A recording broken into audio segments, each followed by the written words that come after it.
It's Friday evening, ladies and gentlemen. Welcome. Welcome to the stream where we are going to be answering a very simple question. Are the oldies in the world of Wraith still the goodies?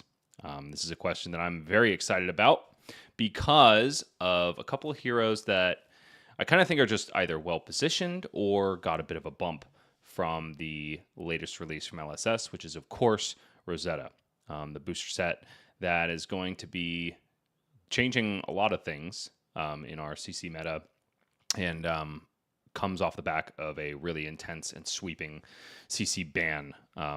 Books are burned, reading is banned, and it's a whole new world. So we're all trying to figure it out as quickly as we can, especially because of the looming Tier 4 event that is the World Championships.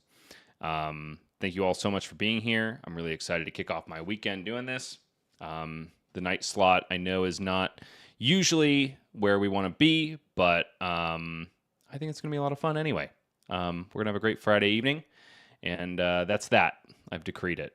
So before we get started, let's go ahead and take a look at a couple plugs. Couple Arcane games and events things coming up for us. We've got the AGE Open Series Players Championship coming up on September 29th, which is not this weekend, but the following weekend. It'll be a Sunday, and the coverage team will be rounded out by yours truly, Bryce Platz, I believe Sam O'Byrne and Michael Murray, but time will tell. I think Justin is still locking all that in.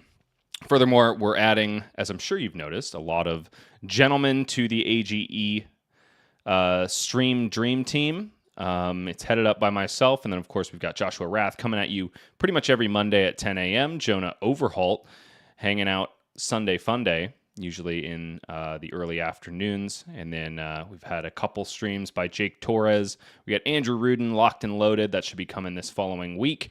And then a couple of other team members that I am very anxious to get onto your screens because they're all really swell guys. Last but not least, please join our Discord, discord.age.events, where you can submit deck lists for this stream and also interact with a lot of the players that you've seen on the AGE Open Series on stream throughout the year. They all hang out there. They like to post deck lists, communicate with the fans of the show and also each other, and it's just a good place to hang out. So join us. We would love to have you as part of the discussion. All right, so back to it. Going to the oldies and the goodies, and we're going to start with my dearly beloved Azalea. Okay, so this is a list that I submitted as part of a homework assignment on the Arcane Games and Events Pro Team. This is a pretty run-of-the-mill Azalea list, middle of MST. This is the list I brought to U.S. Nationals in Minneapolis. I had a really good time with it. It did incredibly well, despite the fact that the Zenderman was up and coming. There's a couple changes that I'm pretty excited about. Number one, the battering bolt stocks are only going up, and I think it's going to be just as powerful in this meta as it was against all the MST heroes. This should be a 3 of, actually. I'm going to edit that real quick. And then the way I'm kind of adding battering bolts into this list, excuse me, that should be inventory, is to approach it kind of from a switchboard game plan, should we call it, where we have the additional blues needed to fuel said battering bolts in the sideboard, and we only sub those blues in when the battering bolts are going to be necessary. I've got my patented one of Barbed Undertow for any Guardians that come my way, sitting there in the inventory, ready to go. Garrett Johnson's in chat. How you doing, buddy? I thought you would be at Odyssey right now jamming some games. Thanks for being here. So yeah, switchboard game plan for the battering bolts. There are a couple other tech arrows that I'm tinkering around with this season. Hamstring shot, namely because of all those pesky lightning heroes. And also, I'm theorizing that a pseudo frostbite might be a huge problem for any earth heroes that want to throw a Felling of the Crown or a Cadaverous Tilling my way. Sleep Dart is basically always in the maybe board every single season. And it's kind of dependent. Its use is kind of dependent based on what heroes rise to the fore. However, I've heard a lot of scuttlebutt about Enigma still being in really huge contention, especially now that Zen is gone. So our Murkmire Grapnels are not going anywhere, even though Prism's a little bit down. So you will notice that our pesky tar pit traps are back into the maybe board. Not expecting to see a whole lot of Heralds of Erudition coming my way. But otherwise, it's pretty much as it was before. We've got 24 buffs in the main board, 27 if you count the sideboard. And I'm gonna be putting down my Great Bow for a little bit and heading back to Ye Olde Death Dealer, generating some good old-fashioned card advantage, especially because Azalea is now one of those few heroes that can do that anymore.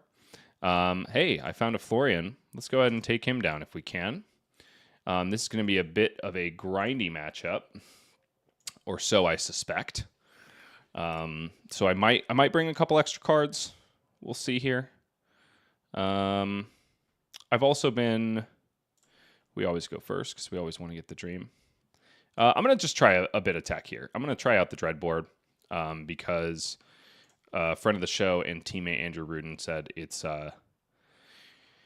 probably just the right choice against Florians that want to use Rootbound Carapace against us and the like. So honestly, I'm going to treat him like a Guardian, although I don't think my buttons are working at the moment.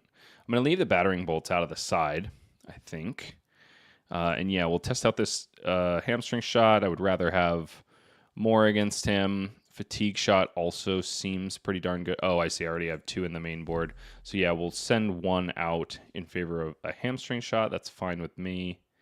Yeah, I think I'm just going to go for a clean 60 just to feel out what this is going to be like. I am going to switch to the long draw half glove because I know that some Warmonger's diplomacies are going to be coming my way. And look at that.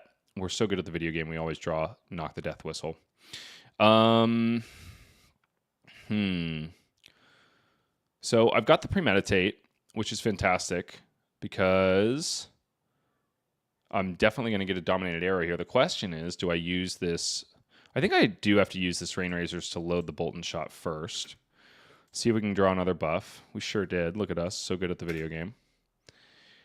Another buff. That's fine. It doesn't really matter because we're just going to do this. We're going to do this. Now, what do we want?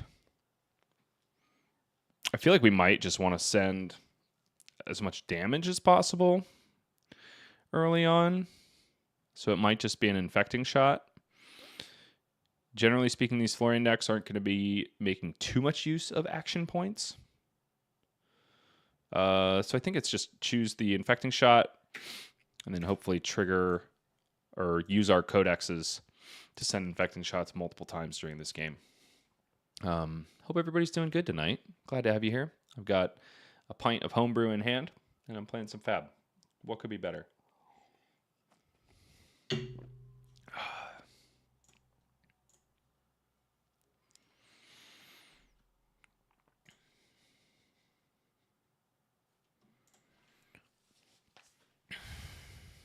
Love seeing equipment blocks on turn 0.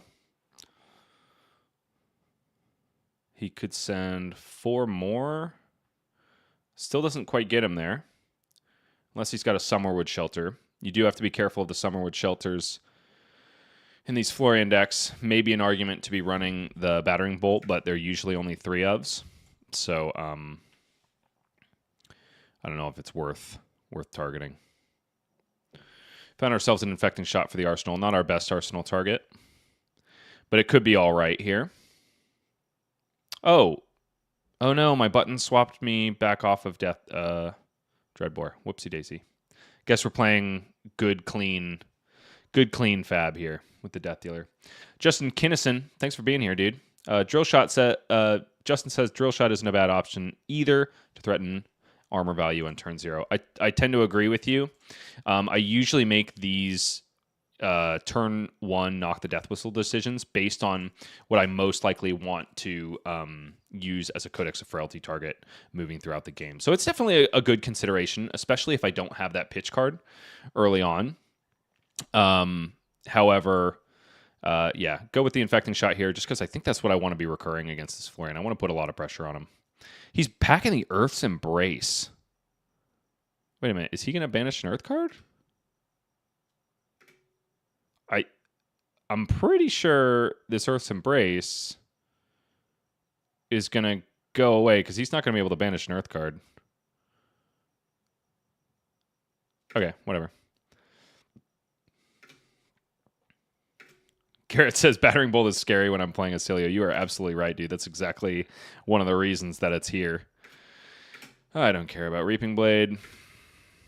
In fact, in these Florian lists, I kind of like being below them in terms of life because of they tend to pack a little bit of life gain just inherently. You have no resource. Okay, great. That must have been a reference to him. So cool. Earth's Embrace, super cool card, but goes bye-bye because homie didn't banish an Earth card. So sucks to suck, I guess. You pay an entire card for an embodiment of Earth. I'm all right with that. Okay, Skullbone's back.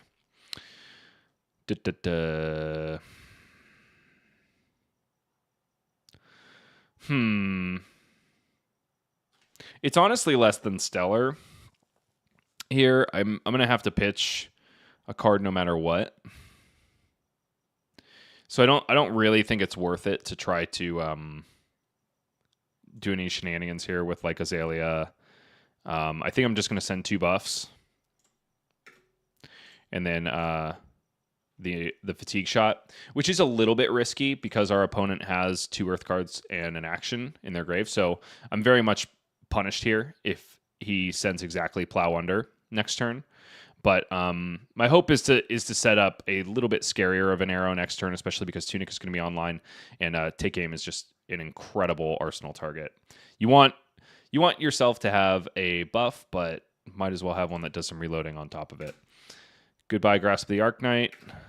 We found a Rootbound Carapace, which is actually kind of good for us because now Plow Under is not going to be in effect, or is it just the buff? I can't remember if Plow Under's effect is inherent or if it's only if you've decomposed this turn. Jacob Torres is in chat. If you haven't seen, Jacob has been streaming for us for the last 2 weeks, Jake, is that right? He's been doing a bang-up job. We saw him doing some Ira gameplay. In general, our streamers this week have been showing you little tastes of what is new in the world of Wraith and in this CC world of Rosetta. So I decided I'd get myself into the old DeLorean and go back to the past and see if I can make some of these old heroes still sing. Esoteric 43, Azalea, let's go. I need to pick up some good tips as a new player to Azalea. Welcome to the fold, my friend. I've been playing Azalea for quite some time now, ever since our dear departed Lexi left the format. And what? Homie's playing a snuff out? Oh, guys, I feel like we're playing against not the greatest Florian. Okay, so he's gonna.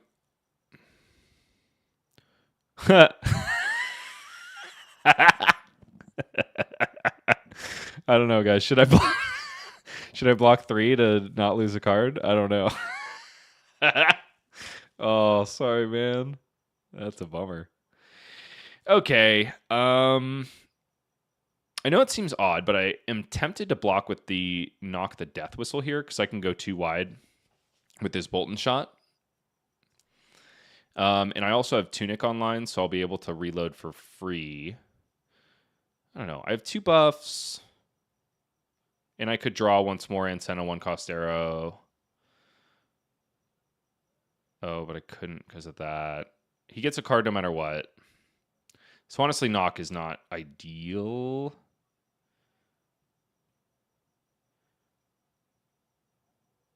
Yeah, I'm going to get rid of the Knock.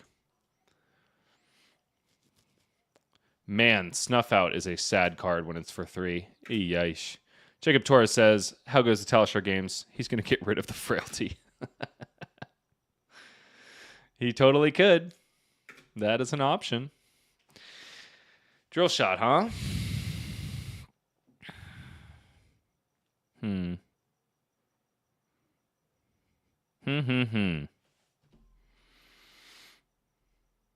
don't think I mind holding on to the drill shot, honestly.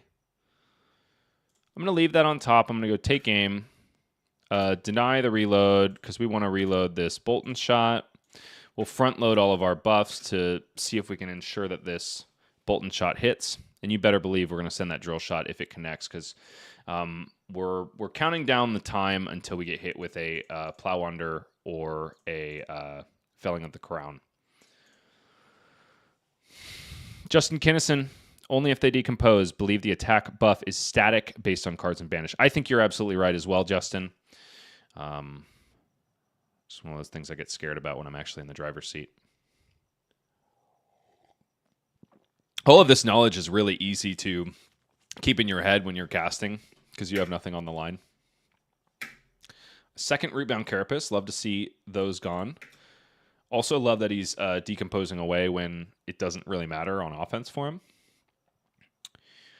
He is, however, holding on to 2 cards, so that could be a felling of the crown. Oh, so we're getting rid of well grounded, which I would have to imagine means that we're sitting on either plow under or felling of the crown, because this way he's got the 2 cards, 1 to play, 1 to pitch, and then when the combat chain closes, he's going to have 2 earth cards and an action card. So you better believe that we send drill shot no matter what. See if we can force some equipment value, especially because now if he's going to block with equipment, he's got to block with some that are going to be very inefficient at this current juncture. Barkskin of the Millennium Tree is just like such an insane blocking card. I'm sure you're going to see it at some point during this game, but he's basically going to be able to block with that and a non-attack action, which is going to, on the current chain, get the buff from the Barkskin of the Millennium Tree in the form of an Embodiment of Earth. So it was an E-Strike in the hand. That's interesting. Well, you better believe that we're going to put it on the Barkskin of Millennium Tree. You better believe that. So we basically just took away 3, if not more, value. Homie's going to Arsenal and pass. I love to see it. I love to see it.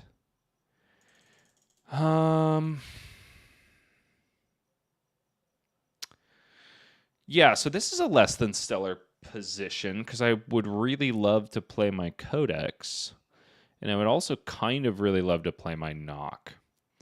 I could load the amplifying arrow with the Codex, then find the Knock. I've seen 2 D-Reacts. His arsenal is empty. What would I find? Another fatigue shot, maybe? Honestly, I kind of feel like I just want to find another infecting shot.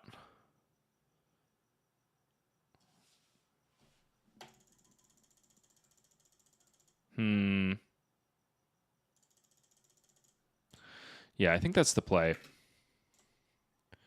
Unlucky.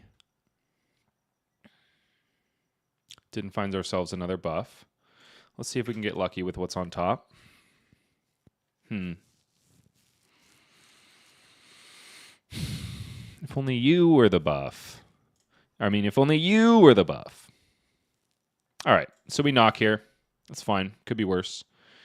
And then, oh, we could knock for a Bolton shot. And then hit him with the old Endless Arrow afterwards. I don't hate that.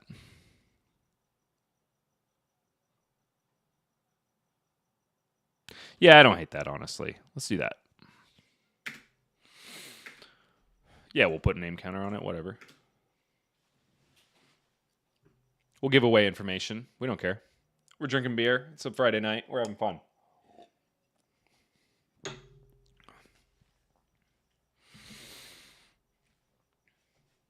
Jake, you did some box cracking today, yeah? Looked like you and Jonah made out like crazy. Jake Torres says, give him the good old endless punch. You better believe I will. Okay, so he's barking. Excuse me, he's not barking. He's blocking with the Barkskin of the Millennium Tree. He's also blocking at a good moment for Face Purgatory. He could very well force us to discard this Endless Arrow, which would be a little bit sad. But there are worse situations, I think, for us where he could be blocking with that. He's also he's going to lose a little bit of value on the Barkskin of the Millennium Tree if he donates an attack to this as well. So he's kind of giving up. No, he wouldn't be giving up an Arsenal card because he's going to draw one. He's making it a random Arsenal card, which is cool. Jake says only a Marvel Florian adult, Marvel Young Verdants, and EA Barkskin. That's it? That's it in one case? How sad for you. I feel terrible for you.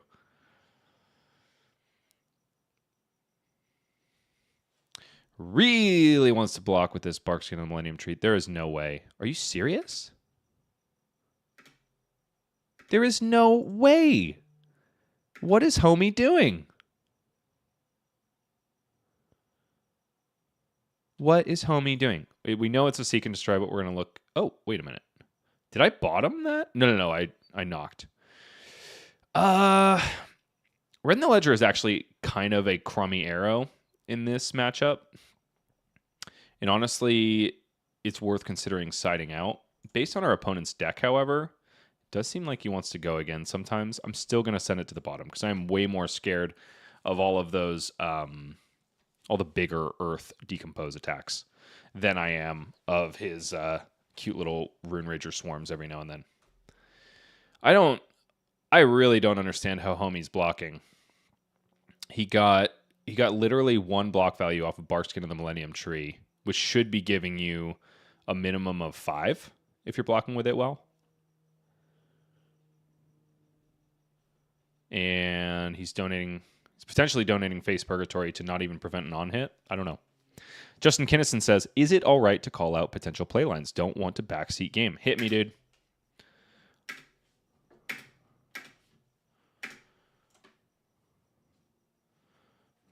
I don't mind being backseat gamed. In fact, I love it.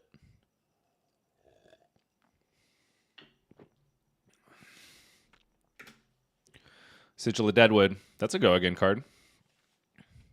Red in the Ledger loves to eat that up. Jacob Torres says, thank you. I don't think I will recover from that. I think you'll be all right, buddy. Another snuff out.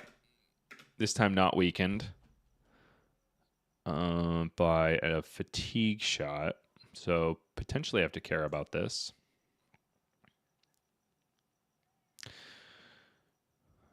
I kind of have redundant cards in my hand, though, to be completely honest.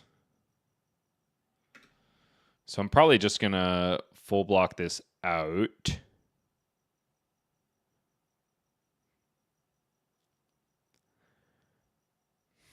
There's a world.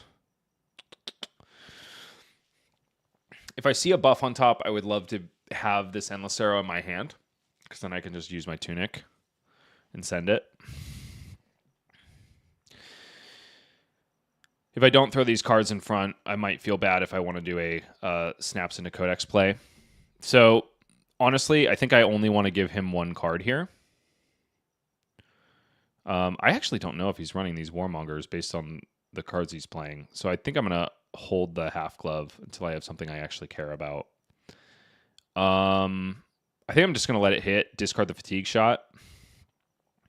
If I find a buff on top, ew. That's gross. Okay, we're getting picked apart a little bit here. That's all right. I would imagine he's going to take Codex and the Endless Arrow. Justin Kinnison says, knock into reload amplifying, search bolt and shot, read into bolt and shot with go again, Codex into Tunic, infecting shot, folds to Face Purgatory, but baits it out. Yeah, I ain't mad about that. I am not mad about that playline.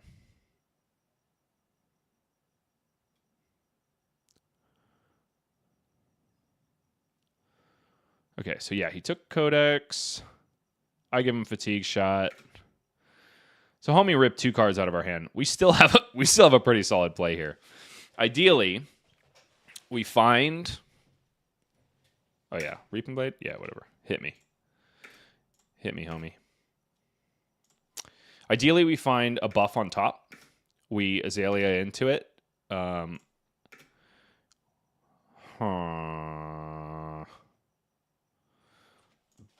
Honestly, based on the way my opponent is playing, Red in the Ledger might actually be a good card, unlike what I just said.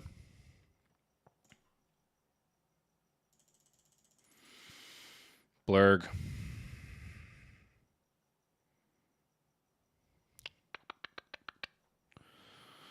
Bet you've never seen an Azalea think so hard after finding a red in the ledger on top.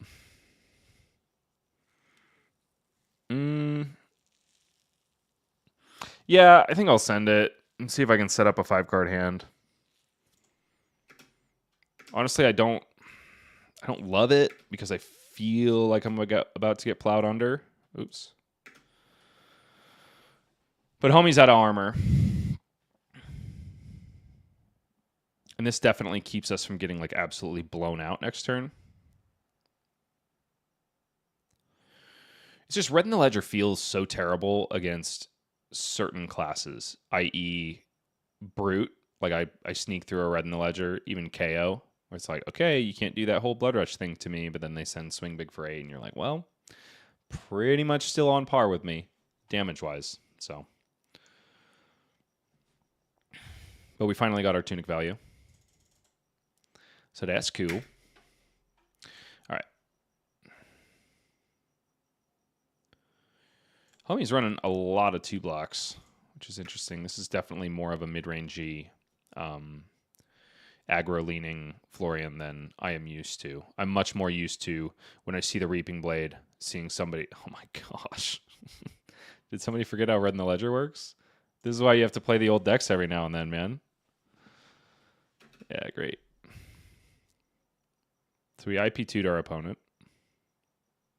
Feels good.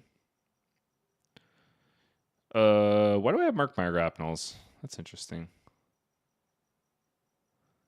I didn't think I put those in. My Guardian button must have them because those buttons are old, man. I gotta relearn those. We're looking. We're finding a buff, which we're stoked about. So we really want to activate Death Dealer. It sucks that we can't send Infecting Shot off of this. But we want to be as efficient as possible, especially if we find another buff here. So we are going to pitch away our Infecting Shot. Sad. Feels bad. I think I want to hold one of these buffs back. I think I'm going to hold the take game back. 13 ain't bad.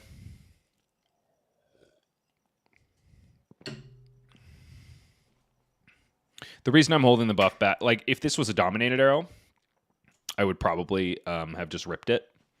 Now, I could have threatened lethal a little bit more there. Oh my gosh, what is this deck? This deck ain't it, man. Okay, so this could be another Succumb to Temptation, which would suck. Because he could rip the only arrow that we have out of our hand. We would only have one look to find another one. And basically I have a look, bottom a buff, and then hope for an arrow. So let's see, 1, 2, 3, 4, 5, 6, 7, 8, 9, 10, 11, 12, 13, 14, 15. So we have 15 of our 27 buffs that we've already seen. I'm sorry, 16 of our 27 buffs that we've already seen. So we're feeling pretty arrow heavy. Either arrow or Codex of Frailty. One of which has already gone to the bottom, but I think we knocked it. And then one of which is in the graveyard. So I think we're feeling pretty darn good about finding an arrow. Either off the Skullbone or the Blind Azalea flip after that. So if it's vanilla damage, we say send it our way. Oh no, another Rune Rager Swarm. These cards are just so much less scary in Florian than they are in Viserai, because these are automatically 0 for 4s in Viserai, typically. Swarming Gloomveil, also, he's still only created 1 aura this turn. These are Viserai cards, folks. These should have been donated to the block. Julio Lobo says, why long draw? Well, Julio, in most cases, I am expecting that Florians are going to be bringing in Warmonger's Diplomacy against me. This is a bit of a different iteration of Florian than I am used to. He took the Blood Rot and died. Okay, that was anticlimactic. Yeah, I'm honestly expecting a lot of the new heroes to be running Warmonger's Diplomacy. Because a lot of the Florian decks I have been running into are literally just trying to get their hero power online as fast as possible, activate Grasp of the Arcanite, and swing Reaping Blade every single turn. Turn all of their blues into 1-card 5s, essentially. So they're totally fine running Warmonger's Diplomacy because they're not doing the typical Runeblade thing. Warmonger's Diplomacy hurts us really bad, and so we had to hedge with the half glove. That was the thought, at least. We want open CC, boys. We want open CC. We'll do probably one more of these Azalea games on Death Dealer, because, man, it feels good to be back. If there's a deck I could play in my sleep, it's probably this one. And what do you know? We're hitting a lot of the new heroes. I love that for us. Okay, so I don't trust my buttons anymore. I don't think this Oscilio is going to be running Warmongers against me, so we'll probably keep our equipment loadout as is. Yeah, you better believe the battering bolts are coming in with our 2 extra blues. That brings us up to a clean 60. I don't think Sleep Dart is the play against Oscilio. I do think this hamstring shot is going to do a lot of work. I'm going to get rid of one of these drill shots because his equipment value is going to go really quick. He's got the 1 battle worn on the feet and the hands, but he's probably going to donate that sooner than I think. Remorseless is going to be an all-star card. Holy, Remorseless is going to be a good card. Yeah, I feel great about this. I have nothing more to say. I'm fully expecting that this is going to be a bit of a blowout on the part of the Azalea. Oh my gosh. Wowee. The only way that this would be better is if I had an arrow, but alas. Okay. So what I really should do is find Red in the Ledger. So I'm going to do that. I'm missing out a little bit on damage because if I find an infecting shot, then I get to buff it with Crow's Nest with this extra 2 resources that I'm going to have on Knock the Death Whistle. But when you have a piece of Arsenal Disruption in your buffs, it just doesn't get better than sending Red in the Ledger. Now, I could send a Battering Bolt at this point. That might not be terrible, but again, we want to think about the cards that we... yeah, I forgot about that. I do have to reload. Man, it sucks to send the Premeditate away. There is an argument to be made for a 0-cost arrow here.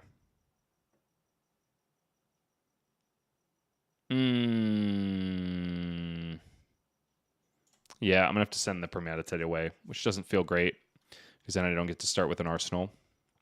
But it's worth it. So wait, he's got 2, 3, 4, 5, 6, 7. So I should still be able to get over the top here. Unless he gives me his Tunic turn 0, which I think is unlikely. Julio says, makes sense. Didn't face any RBs running them, but it's neither here nor there. RBs. Rune Blades. Yeah, I think it's been... I have definitely run into some that are running it on the Florian end of things. It's also been asserted that potentially Aurora could even run it because so much of her go again and shenanigans revolve around instants. Same thing with Oscilio in certain regards, honestly.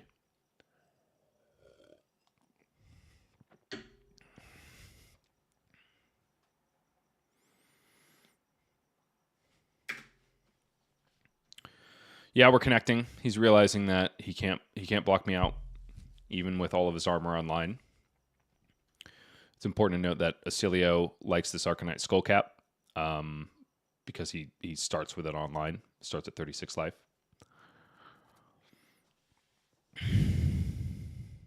And honestly, Julio, like, if you want to think about it, like, okay, maybe I have, you know, a 50-50 shot of running into a Warmonger's Diplomacy against the Florian. I would still elect to run the half glove just because Warmonger's is such a crippling card, and I never want to have to step off the gas, especially against a deck that either a deck that wants to blow me out, basically has the same game plan as I do, or a deck that that really wants to grind the game out and run me out of arrows or something like that.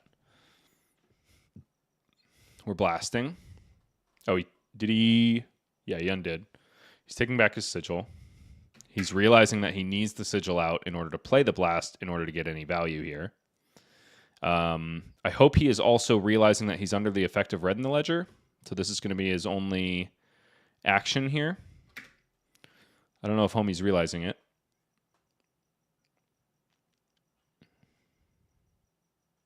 I will absolutely take 2 damage as the entirety of your turn. That's all good with me.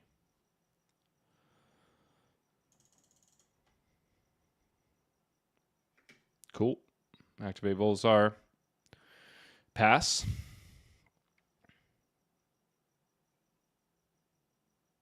Excellent choice. Hopefully this means we get to get one of these Sigil of Brilliances out of his deck as soon as possible. In case you guys haven't seen like the crazy pop-off turn that Oscilio can spit out, it's basically like fair Zen. It's like Zen that doesn't have 7 block value on his armor that then like turns on his power turn. Oscilio blocks really terribly, but he can put out like Zen style numbers if he gets there. Okay, so a bit of an awkward hand again. We would love to be playing Rain Razors out, but as it is, we just can't make that happen. So we're going to pitch it to load our Bolton Shot, and that hedges against whatever it is we draw after that. So yeah, we'll send both of our buffs here. We're not going to worry about the go again on Bolton Shot. Ideally, however, this Bolton Shot connects. We get to reload this one face down. We use this one to flip Skullbone Crosswrap. We flip it to pay for Skullbone Crosswrap. We find a 1-cost arrow on top, and then we send that. That would be the ideal scenario. If we find a buff on top, we're sending this anyway, because if this connects, we'll have the Ponder token and we'll reset our arsenal anyway. Here comes the Arcanite block. Love to see that donated early. All the equipment is getting blocked with early. Maybe that means homie has a good turn planned out. Maybe not. This is where we really want to see a red in the ledger or a Codex of Frailty on top. That would be really sick. Okay, so we've loaded face down because our Bolton Shot had greater power than its base, also had go again. We reload face down. We activate our Skullbone Crosswrap to flip this face up. Opt.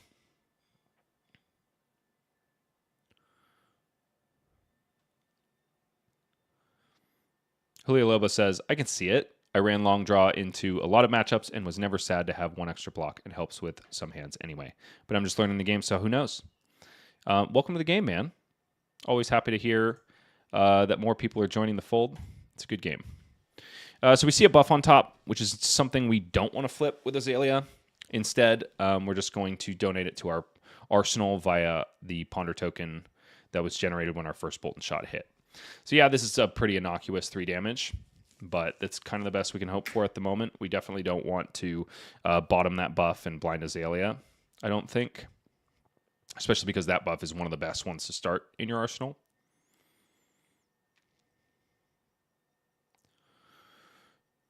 When did you start the game, Julio? How long have you been playing Azalea? Always happy to see more Rangers joining the field.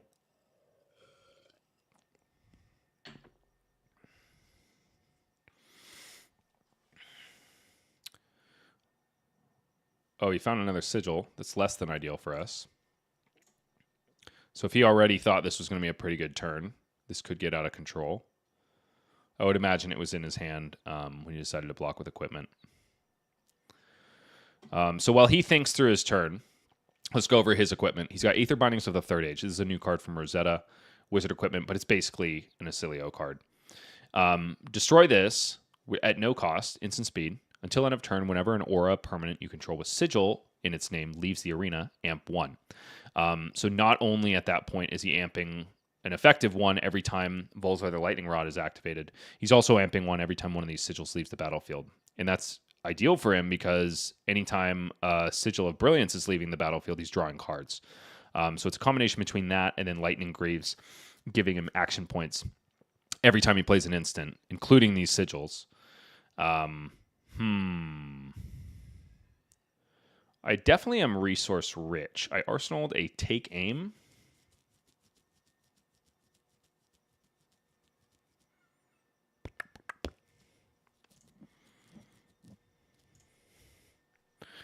So he's going to get to draw a card no matter what. Why does he have 1 action point still? Oh, he played a blank. So he's going to do something after this. I think I kind of want to just save some life here, honestly.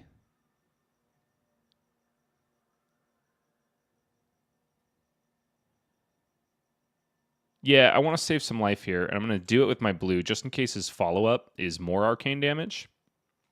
Because on my turn, I'm probably just going to play out my buffs, play out my codex, and send a red in the ledger, which will be just fine. A red in the ledger that is in the graveyard because we chose to put it there on turn 0 with Knock the Death Whistle. I think we're definitely still happy about that choice. Our other option was setting the Battering Bolt or another 0-cost arrow. We got plenty of 0 costs, which are just nice to have in the bin for Codex of Frailty, just in case your resource structure doesn't really work out for the turn. But obviously, we'd like to send something with a really debilitating on-hit, especially when our opponent is trying to blast us into oblivion. Julio says, I started about 2 months ago, and the first CC deck I finished was Azalea. I think she's so much fun, to be honest, and love that her hands and play patterns have a lot of unknowns, drawing and blinding. Julio, have you tried the Sandscour Great Bow list yet? Okay, so cool. This worked out really nicely for us. Once again, we pitched the blue instead of the yellow, so we get an extra point of value off of doing some Arcane Barrier. And I am also very fine with Etchings of Arcana being played against us in an innocuous fashion, because this is a kind of a crazy card in enabling that super pop-off turn. Etchings of Arcana says if this surges, which means deals more damage than its base, he gets to return a sigil from his graveyard to his hand, which he's already got the best one at his disposal sitting right here. Okie dokie. So he passes over to us with no arsenal. I think I had an inertia on him, which is why that happened. I'm not 100% sure about that. So yeah, Julio, if you in general like Azalea, for the reasons you've outlined, you're gonna love her based on the Sandscour list, because there's so much more of that, and there's a lot more decision points. I don't think it's necessarily better, but I do think it is a lot of fun to play. So Battering Bolt, we could flip it here and arsenal the Codex, which is actually not bad when we have Tunic online. I'm giving up a buff to do that, though, which doesn't feel great. So I would either be sending 9 or 11 with a Ponder. So we're going to say no thank you, not today, to Battering Bolt. Not because we don't love you, Battering Bolt, just because it's not your time. We're not going to reload here. We will just innocuously pitch our Bolton Shot to the Death Dealer, which you're allowed to do, even if you don't load anything. We'll play our other buff, so that way our hand is nice and clean for Codex of Frailty, one of the most powerful cards in the game. And then we'll find eeny, meeny, miny, red in the ledger. Homie's got to discard something. At this point, he knows that a red in the ledger for 11 is coming his way. He has no equipment left to block. So at most, he is going to be able to block 10, I would imagine. And that's if he gives me his Tunic. So we're pretty positive that this is connecting. Julio says, I just got Sandscour Great Bow last week, but didn't try any lists. I did get wrecked in one armory by someone playing it. Well, tell you what, dude. Let me send this list over your way. This is my gift to you. I did. You can also check this one out. I played it on stream a couple weeks ago, I think, in a video entitled "Let's Beat the Zenderman." I didn't make it look too good because Zen really beat us up. mainly by using Warmonger's Diplomacy and CNC. But now that he's gone, you're going to have a lot more fun playing that list. I do think that list is better at dealing with some of Azalea's boogeymen, like Guardians. But yeah, it's an absolute blast. It's one of the things I absolutely love about Ranger in general is that not only does every Ranger play almost completely differently, but each of those Rangers have different archetypes. Riptide, for example, you have like Turtle Up, Trap Only Riptide. You got Aggro Riptide that is just like Cheerios and trying to sneak value off of reloads. And then you've got kind of a mid-rangey Riptide as well that does both of those game plans combined. And then Azalea, you've got obviously Sandscour and then Death Dealer. Lexi also had different iterations, the Fuseless list, and then also the Super Control-y Ice list, which is, I think a blend of the two is kind of what you're going to be seeing in Living Legend. Okay, we are in a really fun position because we get to get massive value off of this Amplifying Arrow. In an ideal world, we find ourselves with another buff. That ain't the buff. I do think I'm going to take another look because I've got Read the Glide Path here. Let's see what we can find. Hello, buff. Okay, great. So this is going to be disgusting. We're going to say no reload, thank you very much. Activate Tunic. Activate Death Dealer. Oh my gosh, we found another buff. Who would have thought? Okay. This is one of these things that very rarely actually comes together. We've got an Amplifying Arrow with 5 buffs. That means... I think this is the biggest arrow I've ever sent in my entire life. I think this is it right here. 22 damage Amplifying Arrow. So what's happening here is each one of these buffs is essentially giving +1 to this Amplifying Arrow. So we've got 5, and then we've got 15. So 15 plus 5 is 20 plus 2 base from the Amplifying Arrow. And our opponent's dead. So he's got 2 instances in hand. That's how you get lucky at the video game. I mean, good at the video game. You just draw 5 buffs onto an Amplifying Arrow, and you call it a day. You send it for 22, and you wrap it up. Spank it on the bottom, and send it off into Talishar land. Okay, cool. That was a lot of fun. I don't think we can possibly do any better in the Azalea category. So we're going to switch gears here. Oh, that's the Great Boar list that I just sent over to you, Julio. I hope you enjoy that. If you do end up trying it out, please let me know how you like it. All right. We're bringing purple back. We are going to mess around with Viserai. Actually, I do want to make a couple really quick changes to this list. Namely, I want to add in Deadwood Dirges, which is a card that I have been super high on. Oh, do I have it in maybe? I do. A card I've been super high on ever since I saw it spoiled. I also want to add a 1 of Amplify the Arcanite because I think Deadwood Dirge kind of facilitates Amplify the Arcanite.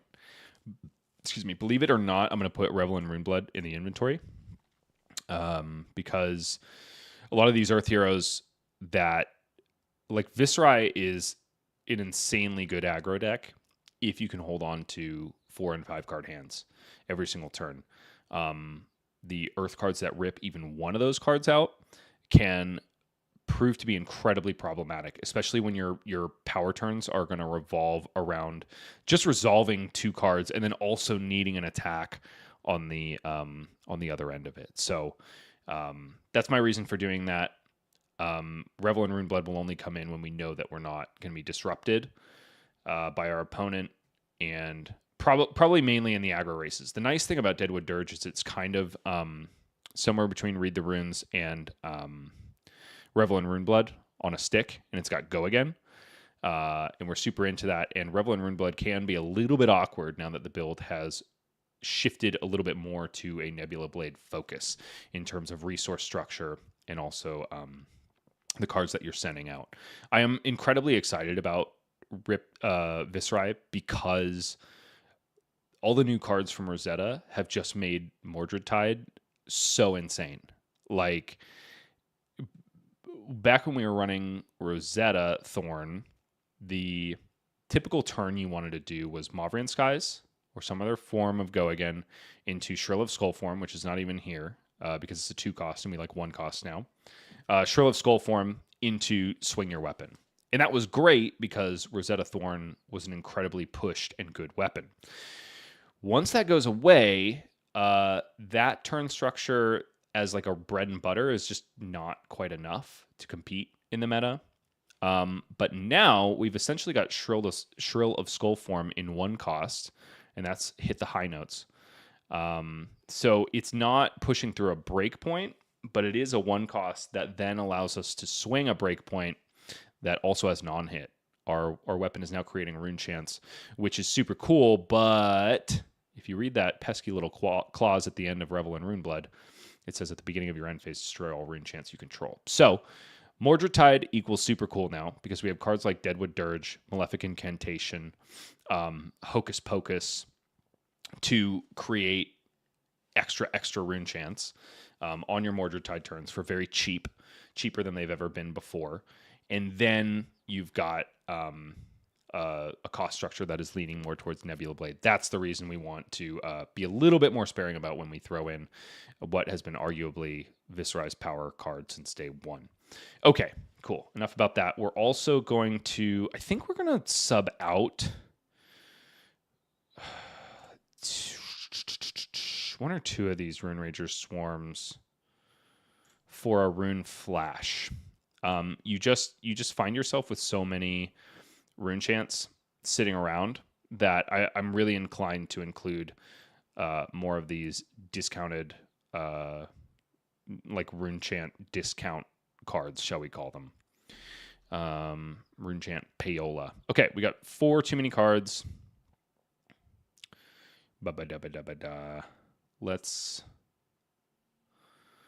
Let's get rid of our CNCs for now because they don't say Runeblade.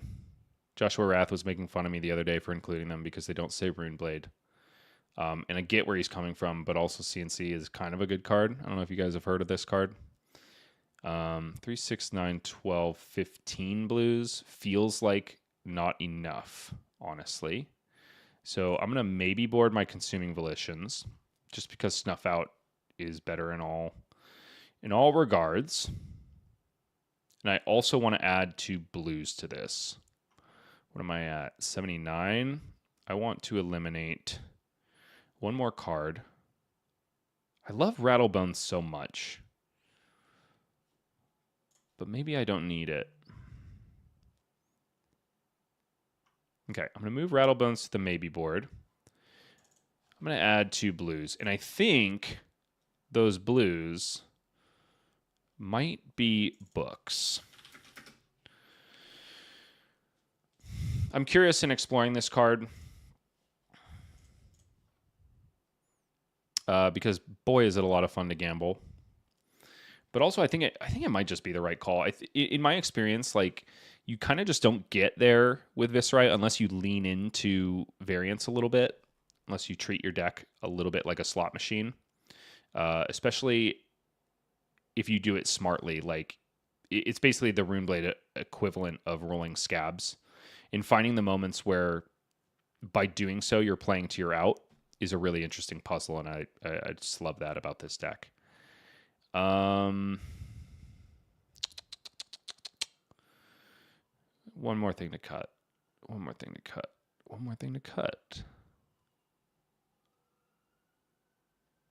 Man, I just put in my Amplify. All right, I'm going to put my Amplify back in the maybe board. Hopefully not forever. Wait. Oh, I see. Back to the deck. Inventory. There we go. Okay, we're chilling. We're going back to Talishar.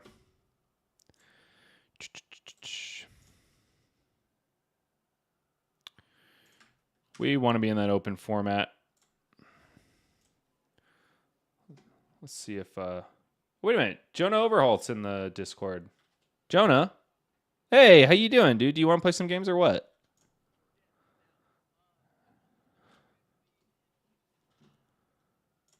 Oh, we don't. Oh, yeah, Rosetta has released. Hold on. Let me let all the good people hear you.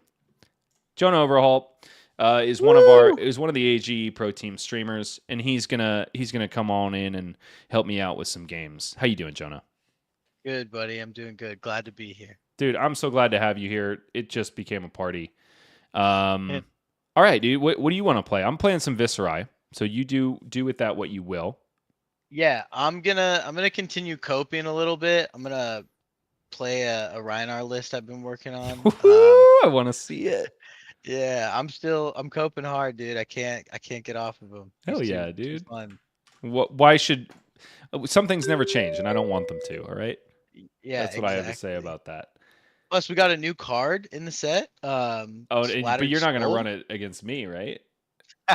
Bryce, I have to. You wouldn't run it against me, would you, Jonah? That would I be messed gotta up, do it, dude. dude. That would be Yeah, messed I'm up. sorry. Oh, Josh Goggles is in chat. In case you haven't caught one of Joshua Rath's streams, you should. He streams on Monday at 10 a.m. PST, even though he's located in, I don't know, like South Dakota or some weird state. He switches to a real time zone for your benefit. He's also a really solid player. He's also probably a better Viserai player than me, but I'm gonna make him watch as I butcher his boy. Let's see here, Oh, Jonah. boy. I think I'm just gonna run it down mid with what I got. Yeah, that's fair. What do you think? Should I be treating you like an aggro deck? I mean I would always say so. But like there is chance for fatigue. You just have to think about the meta, right? Like a Yeah. fatigue Reinhar's just never beating Enigma, so Yeah. I just don't think that that's very possible. But so I would treat me like an aggro deck if I was All you. right. Oh no, Sab Chiswick says, "Bro, you left me. You didn't want the Dash IO smoke." I'm so sorry, man. I noticed that Jonah was in Discord with me. I got way too excited. I didn't know it was you. I promise you a game later tonight, Sab, if you're still around. I've got something very special planned for the last game of the night. So you can have that if you'd like. Didn't mean to dodge you. Never want to dodge an audience member. Something special. Yeah, you're gonna have to stick around for that, Jonah. That's pretty exciting. Okay. So something tells me you already know what it is. It's a list that's been in the team Discord, but Oh, okay. one that I don't think anybody will be mad if I spoil. It's kind of a meme deck. I'm sorry, you're waiting on me to hit submit. No, it's okay. It's okay. Oh, weird. Null Rune gloves? That's interesting. Man. I thought you usually didn't run those. Historically, because it's like, hey, if we're blocking, there's a few niche states where like we both run it down mid, and then like I can eke out a win if I'm able to like prevent a couple of arcane damage. So Honestly, I'm I'm not just giving you sold. shit for when you didn't run it in on your stream Oh. one day. That's funny, actually. Oh no, you're going first? You're gonna beat me down? I just don't think this gamble's worth it. I think I just have to say rip Bozo and pass. All right, I'm with it. All right. Justin Kinnison says, I'd take blue hit the high notes over Dread Triptych. The card always feels rough. I freaking love Dread Triptych, man. I think it's one of those super polarizing cards. Like, if it works out for you, you love it. If it doesn't, you hate it. And that's all right. Well, this is a little awkward, Jonah. Yeah. This is a little awkward.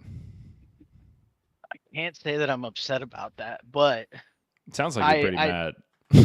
Me and Josh actually got a chance to run this. I think I used this list, and I definitely coped for 3 games, and he beat me up. So Is that right? Yeah, Viserai's always been a bad matchup. You just have to race and hope you draw your power cards. Like, it's just, I don't know. It is what it is. Card. All right, I'm doing something a little bit lackluster, but sometimes you got to do that with friends. Oh, hello. Less than stellar, that's for sure. Less than stellar, indeed. Yeah, I guess we're gonna do that. Oh my god, he fell for it, chat. He fell for it. Let's go. Uh-oh. Right? Yeah, that's okay. You trust that draw, bro? What's up? You trust that draw? Yeah, I've played Rhinar draw and discarding all day, dude. But you won't wear scab skins. No, scab skins are bad. Scab skins are actual bad. You don't like 50% upskis, Jonah? Oh, I don't like 50. Okay, so there is. Yeah, we'll just do that. Whoa, that seems Yeah, good. big number, dude. That's what we're doing here. Okay. This is exactly the start we need. I'm not gonna lie. Jacob Torres has put Jonah in the ground for me. Get out of here, Jacob. This guy's your friend? I guess. This is really awkward based on the card you intimidated, honestly. Yeah. I want to do this.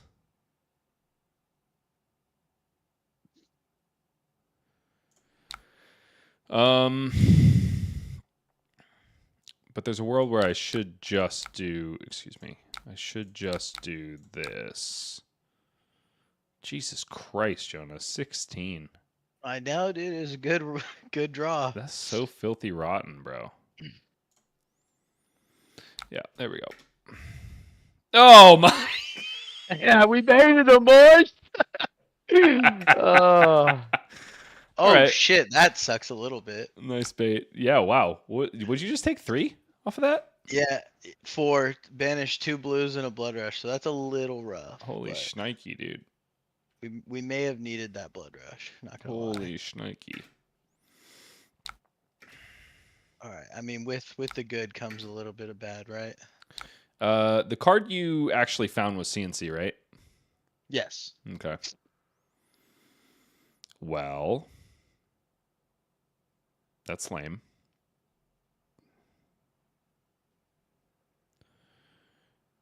Because it makes me feel like I have to do something a little less than stellar.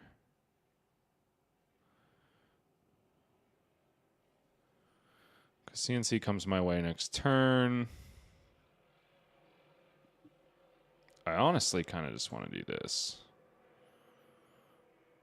Mordred's a good card. Oh. Oh, indeed. Well, it's only going to be 4, so... I could do that. That's not terrible. So here's a situation, Justin, where I'm an advocate of Dread Triptych. Like, you never want to be doing a 2-card Mordred Tide, but in this case, it has the potential to make this Mordred Tide a 0 for 4. Because you get the 1 extra off of the Viserai trigger, and then you have 3 opportunities to make rune chants here.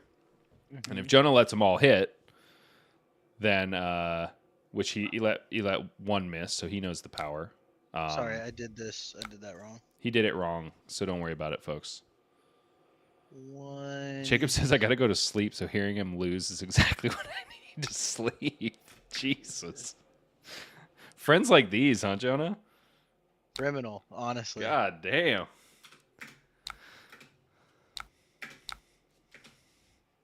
Cool. We're sitting on 4 rune chants. That ain't so bad.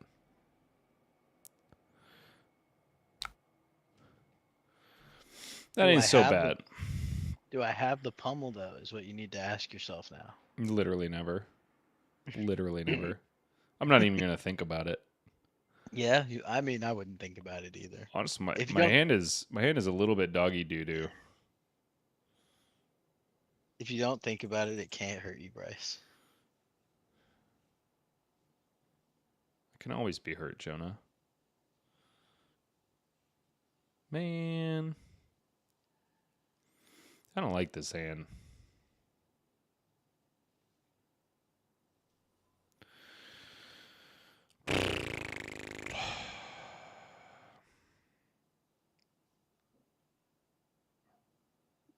I really don't like this hand. Losing that was so rough.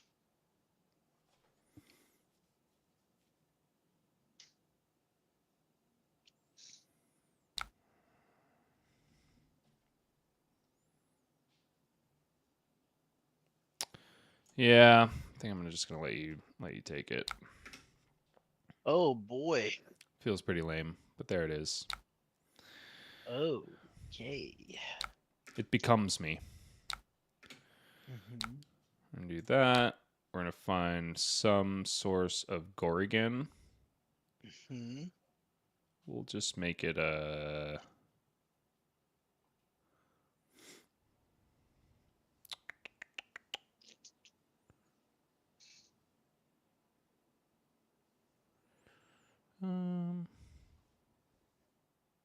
Yeah, I think we'll make it a blue mauve.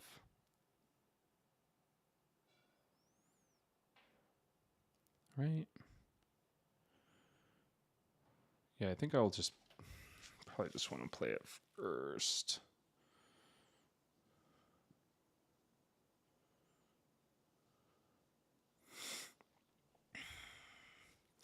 But what will I draw?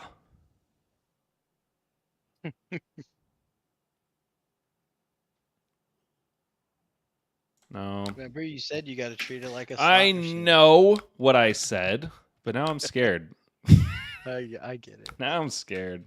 Holy. All right, this is on hit. Make one more.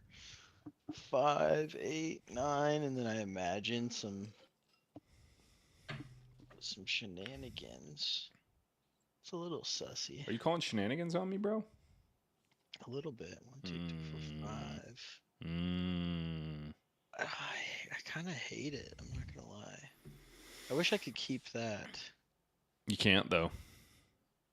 I won't let you.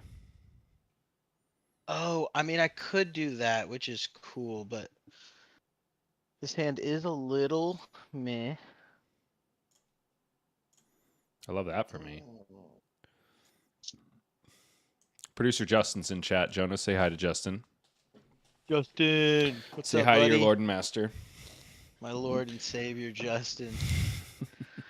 Okay, I'm gonna take the second line I thought of because maybe the first one was Jacob Torres says, "What do I play for my Team CC event this Sunday?" The answer was and always has been Max the Hype Nitro, Jake, and you know it to be true.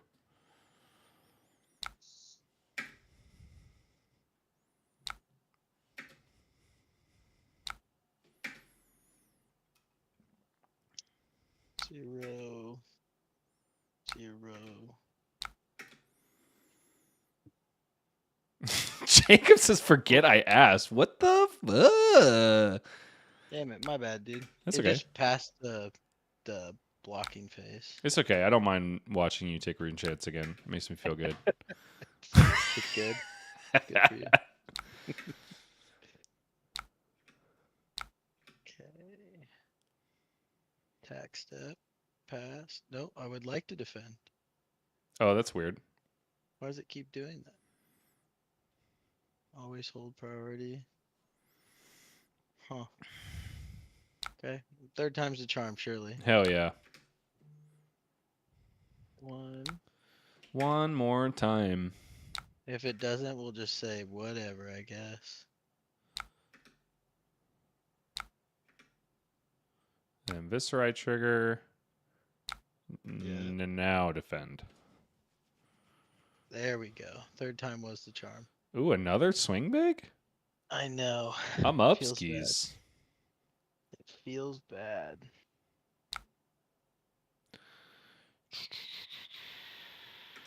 That's interesting.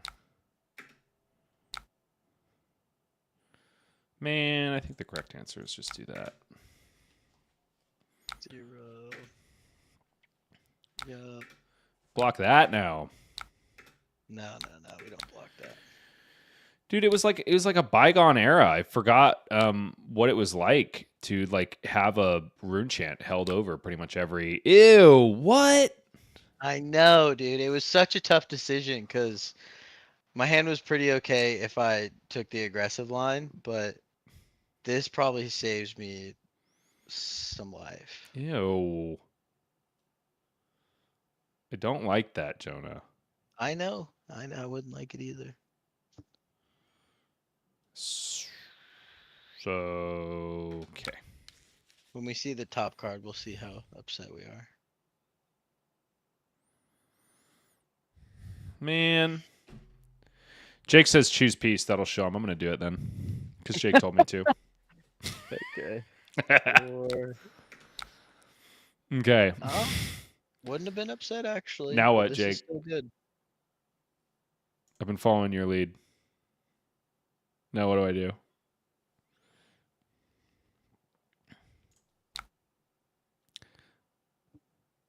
Check this out. Check this out. Hello, Okay. darling. Oh, dang. Oh, dang.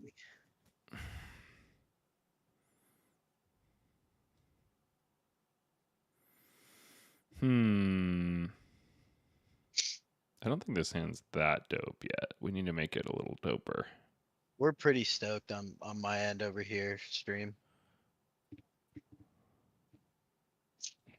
I think I want to pitch you too. Create a chanty. Pass? Sure wish I had found something else, man. It's okay. Jake told me to, so it was probably the right thing to do. Wait, what? When did you make the tokens? Did you drink a beer? I did. I drank a beer. Oh, you drank a beer and then did the warmongers. Warmongers, yeah. That's messed up, dude. Mm-hmm. That's really messed up. We're upski right now. Oh, great. Nothing makes me happier than Jonah being upski. Oh, I love that, Bryce. I do too. Okay. Take it. Yep, take. I'm taking right. it. No. No. I know. Oh, boy. Did you want to keep that? No. I guess I didn't. Man. That's sussy. Man, that was going to be cool. I was going to mess with you. I know we've gotten some good cards, dude. Those are two of them. Roots up. I'm on 2 rune chance.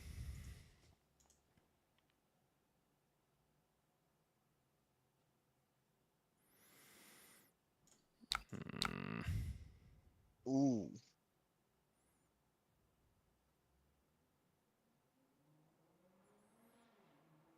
That doesn't feel great.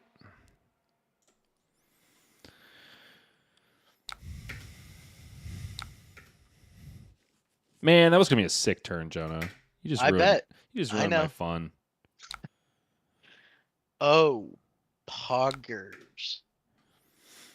All right, so we know he has that back now, which is unfortunate.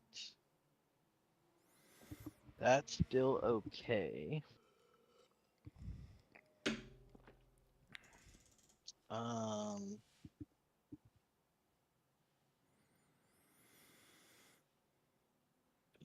You could just play it.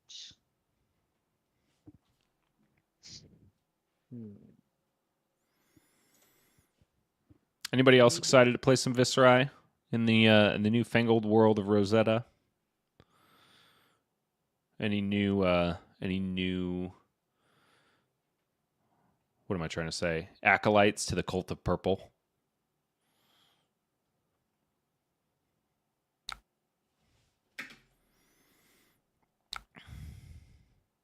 Oh, I guess I do want to respond to this. Yeah, you know it's coming, so I might as well respond to this.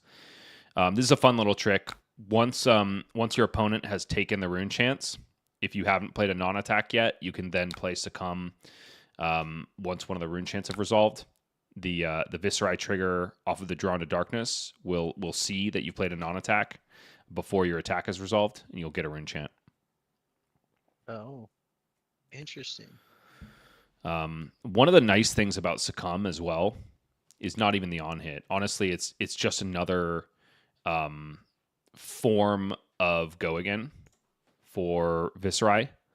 Even if you're not getting the on hit, it's still basically a Mavrian Skies. Because you can play it at instant speed. It has go again, refreshes your action point. You get to keep doing your thing. Without using your precious creepers. Save those for a rainy day.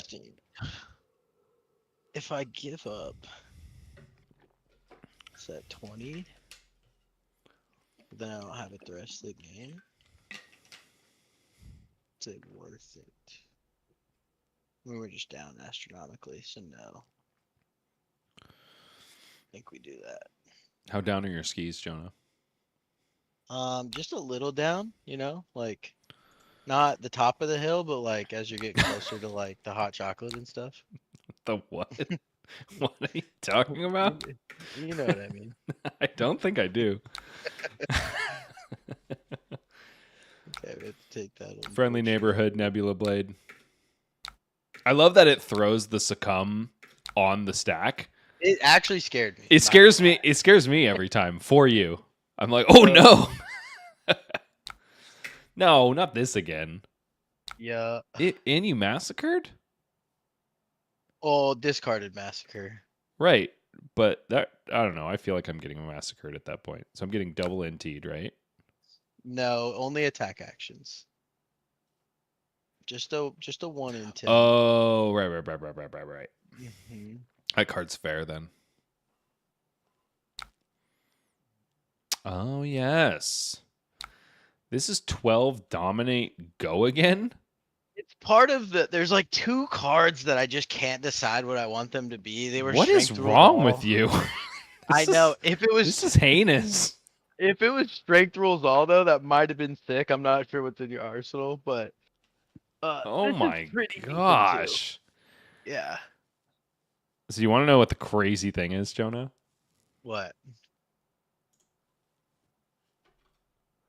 Hit me. Oh, Hit me, dude. he's gonna kill me next turn. That's scary. I sure would like to. Sure would like to, Jonah. Let's go double. Oh boy. Man, that's pretty decent actually. It's pretty decent. Bro, can I scrape this out? Oh my gosh. Okay. If he Malefic has another Incantation one is another one of these cards that just makes me so stoked to play Viserai in the new in Rosetta. Anything where you're holding over Rune Chance. And talk about making Mordretide better. If you can trigger this bad boy on a Mordretide turn, chef's kiss. Chef's kiss. So I've created a few Rune Chants, so this is 4 go again. Yeah, just a couple. I'm not worried about that. I'm not sure that I want the arsenal either. I would, however. Okay, that answers my question. 6. Yeah.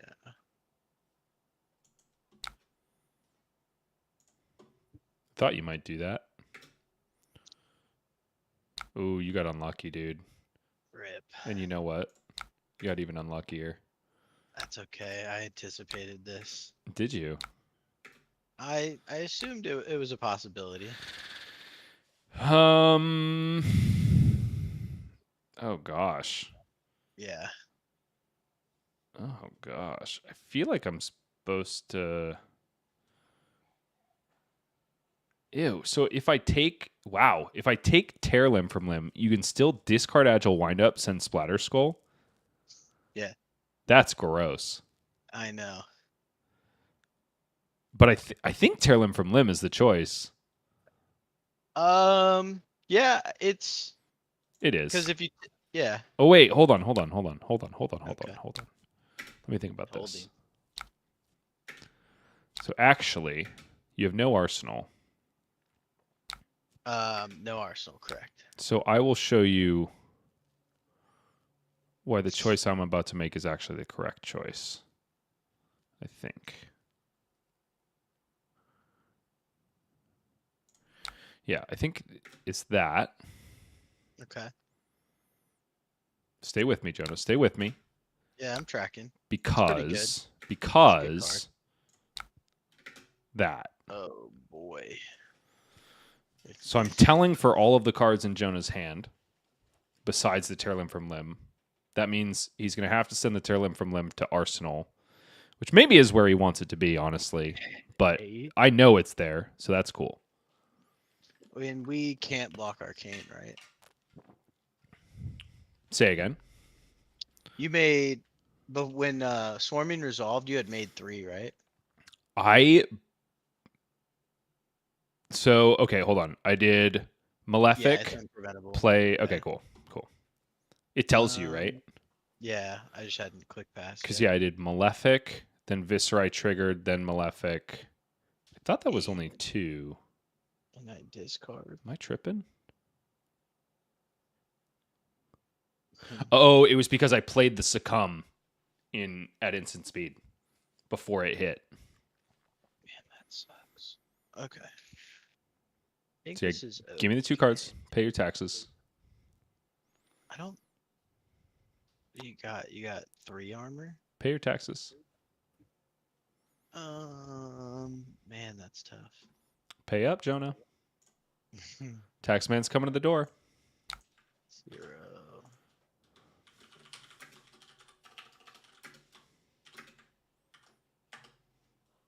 I think it's on you right now. What's on me? What's on me? Is it a bug? No. It's a spider. Get it off, Jonah. Sorry, I was posting the current list in the chat. No, it's okay. Yeah. Man, those gloves would be pretty good right now. I'm gonna need those 2 cards. Your Apex Bonebreaker? Yeah, they'd be pretty good right now. And I haven't really blocked a lot of Arcane, but I have blocked a little bit. That is like, I love in Flesh and Blood that there are kind of like subtext to all of your hero abilities, right? Yeah. Like I mean, the easiest examples of these are the talented heroes. It's like can run cards of certain talents. Viserai, I kind of feel like is like forces your opponent to not run the correct armor. You know what I mean? Like, yeah. It basically says on his hero text, Rhinar can't run Apex Bonebreaker, which is tight. Yeah, pretty much. Oh, because it's just like these little niche spots where it's like if I could eke out. Oh, another one. Oh, dude. Fudge. Oh, dude. Just wait. Just Man, wait. what a hand to get. Oh my gosh. I don't feel good about this. I feel kind of good about this. I Yeah, you feel should. good about this. You should. I got to keep the pressure on. I know there's a tear limb from limb in there.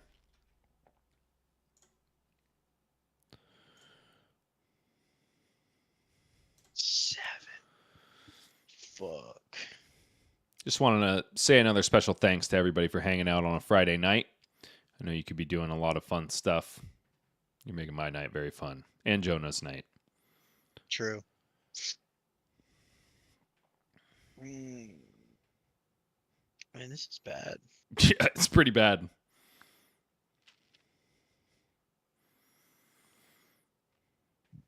Oh, my heart bleeds for you, Jonah. I know. My heart Losing bleeds for that you. one earlier is tough. Yeah. But the play was good. This is one of these few moments where that third line of text on Swarm and Gloomvale is super duper relevant.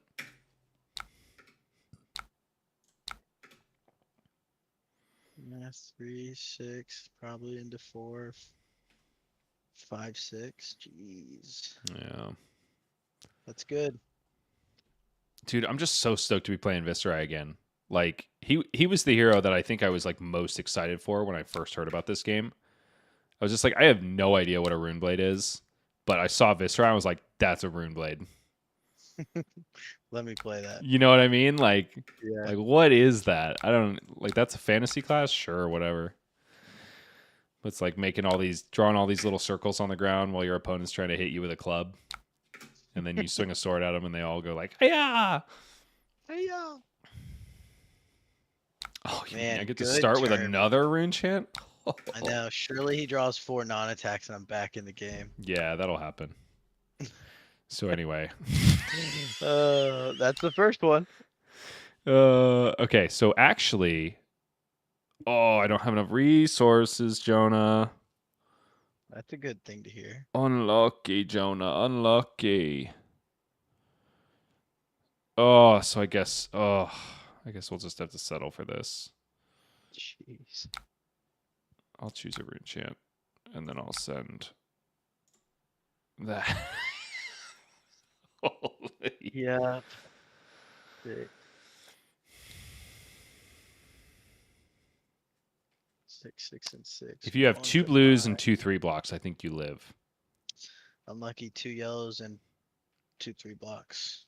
No. GG.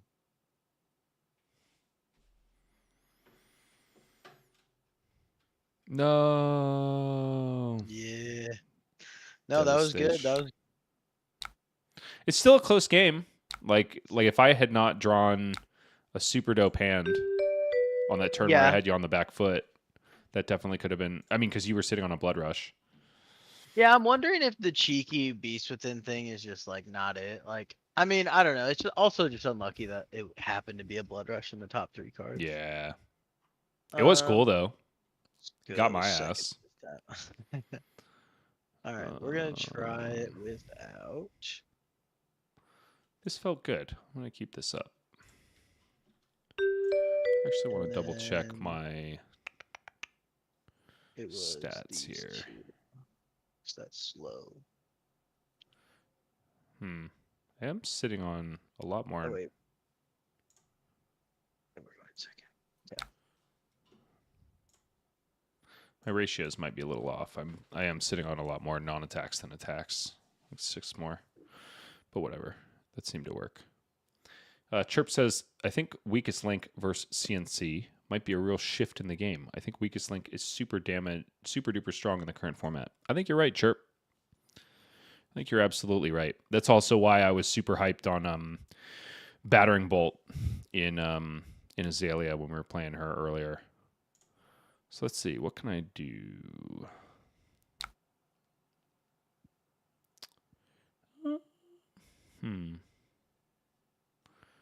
I like you in the arsenal. Okay, so I guess we'll do this.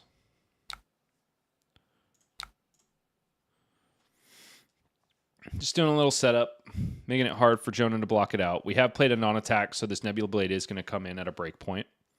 So we do expect Jonah to donate 2 cards to it. I'm going to let him do a little bit of filtering on his end. Hopefully we didn't catch him on totally red-handed. Otherwise, we're punching ourselves a little bit. All right. He didn't get to discard that wind-up, so we're really happy about that.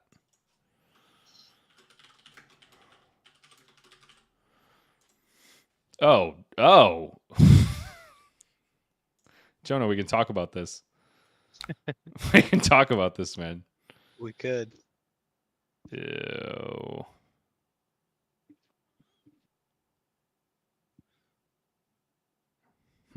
This hand ain't it.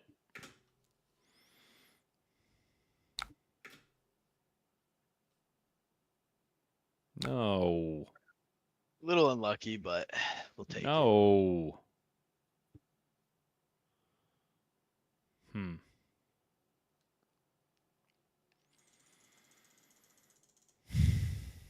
Do I play it like a slot machine, Jonah? No, I think it's just bad to do that. Yeah. I mean... Here's 3 cards. Oh, boy. That's fine. Yeah? I'll show you why it's fine. Don't worry. Okay. Oh. Hey, take 5 damage on a Blood Rush turn. We're all right with that. Here. Another Malefic. Pass. Okay. That's not ideal. Justin Kinnison says, doesn't attacking with Spellblade Strike give you 3 rune chance going into your next turn versus a potential 1? Yeah, you're right about that, Justin. Man, this is so awkward. You're right about that. That is probably the optimal play on turn 0. I mean, I probably have to. The question is...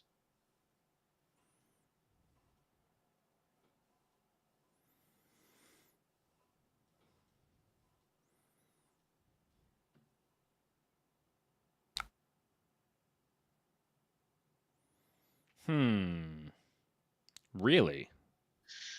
Yeah, a little unlucky there. That is a little unlucky, my friend.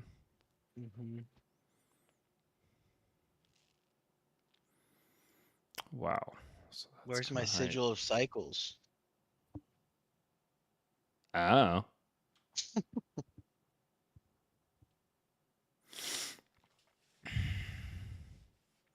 Yeah, we take 6 here. without even thinking about it.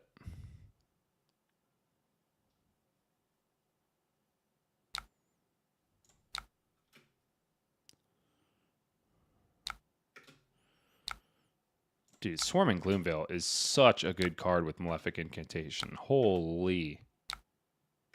Yeah, that's nutty. Like, what? Do we care about this?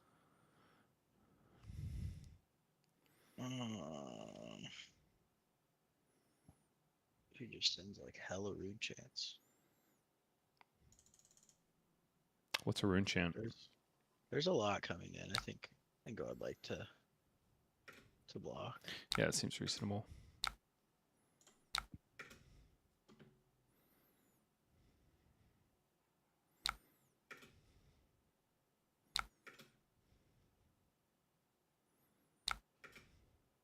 Now he wants to draw a card. He wants to go sicko. 0. No go again. I imagine there's a creeper's activation coming in.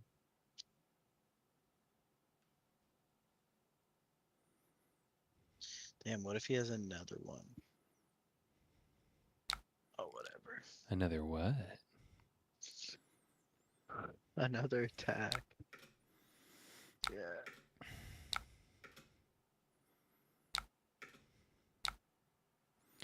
You got lucky this time, Jonah. Oh, upski.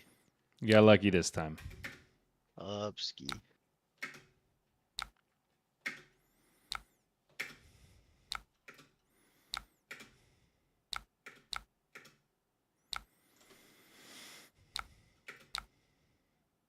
Lame, Jonah.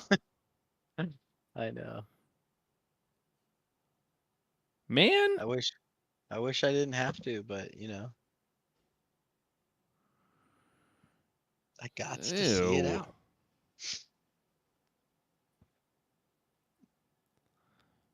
Ugh. I mean, I think you're okay, but you know. I'm going to try to do a high rolly thing.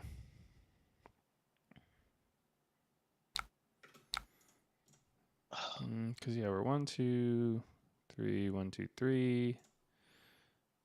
Should be back to the right ratio now. Oh, yeah.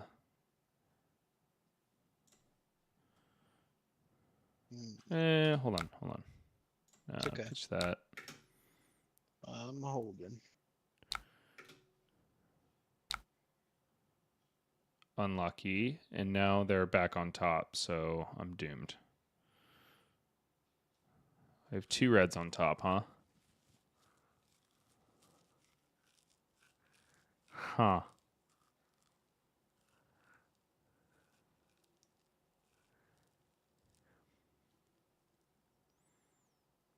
Man, this is going to look weird. Don't worry about it. Don't worry about it. Okay. I won't.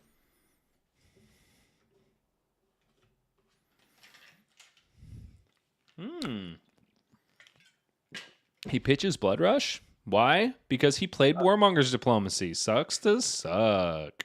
It's okay.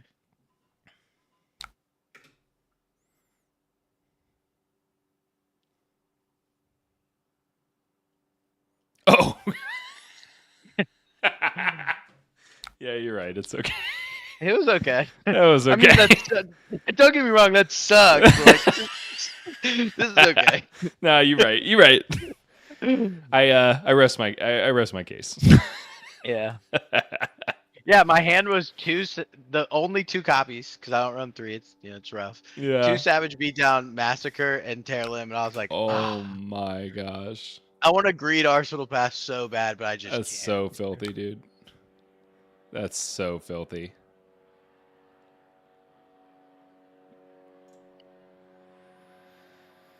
Ew.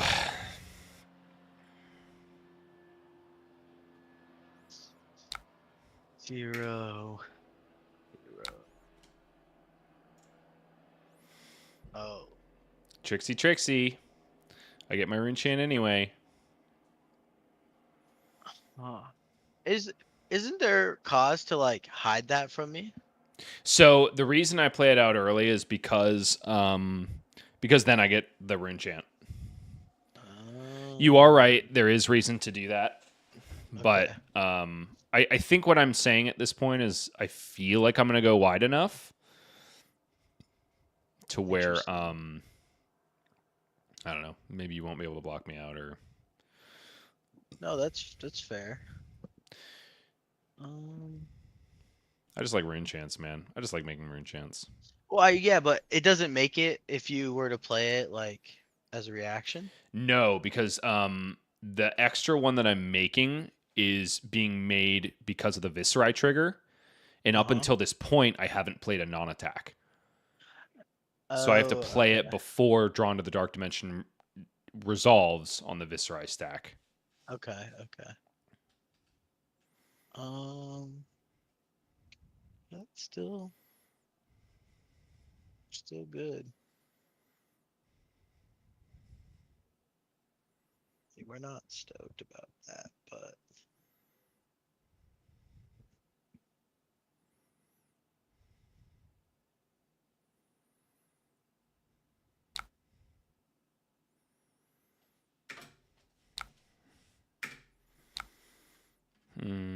So then we'll go... I think the correct thing to do is that.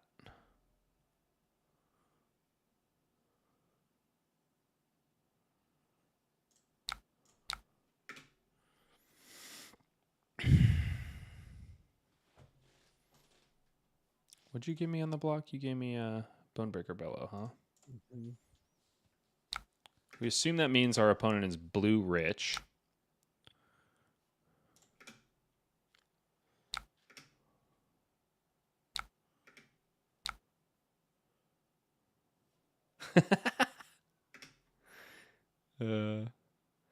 M says something funny in chat, but I can't tell Jonah because it reveals the context of our hand.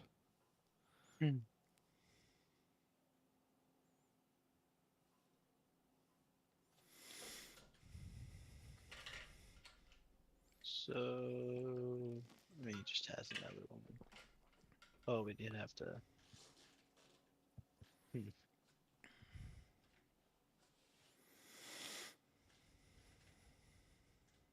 Yeah, that's fine, right?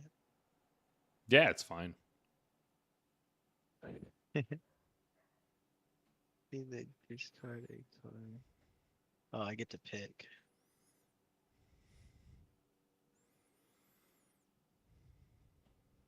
It saves me. You get to pick on Snuff Out, but not on Succumb. And that persists. Yeah.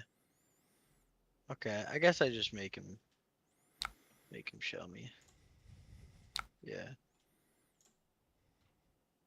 Let's go, baby. Come on. That's funny. This thing is so crazy sometimes, man. Oh my goodness. That's so fun. I'm gambling. I guess I'm just a filthy degenerate gambler and always have been. That's okay. Aren't we all? Now there is. I mean, he would have to have. Oh man.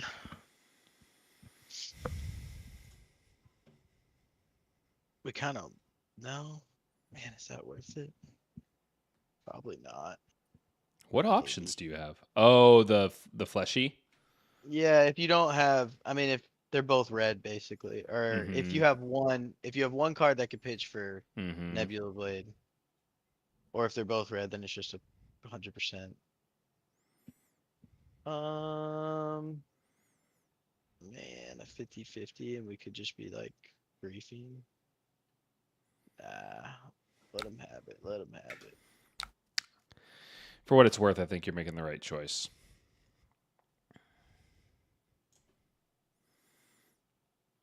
We're going to do this, chat, because we want to save this, I think, because we haven't hit the big M tide yet, and that's got to be coming up. It's got to be coming up. And even though we've had a really nasty turn and gotten a little bit lucky, our opponent is still pretty ahead on life.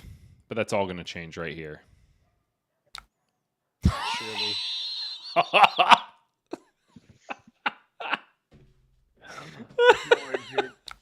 Okay. Holy crap. Okay, so it could still be bad for us. So we really have to hit on this. Or on this, I mean. So I do feel like I should be paying into it. Maybe I go first one without. Nice. That's not bad. Then I do that.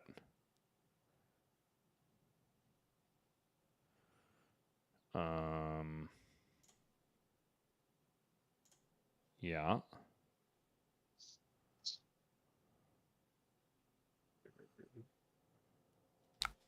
Blocking with that. So I kind of want to use creepers on that. I guess I could always creepers on that. I could do this first and then creepers that based on what I find.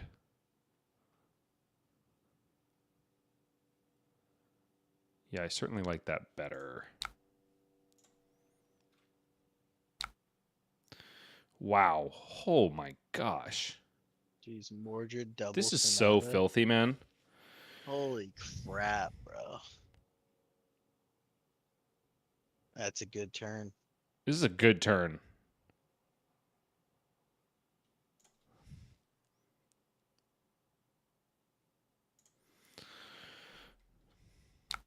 God damn, I miss Viserai so much. This is too much fun.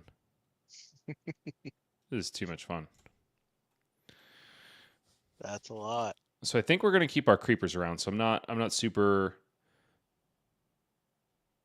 stressed about activating them again because I feel like I'm gonna lose them. Our opponent is blue rich, which is Sadga. But it is what it is. I mean, why not at this point?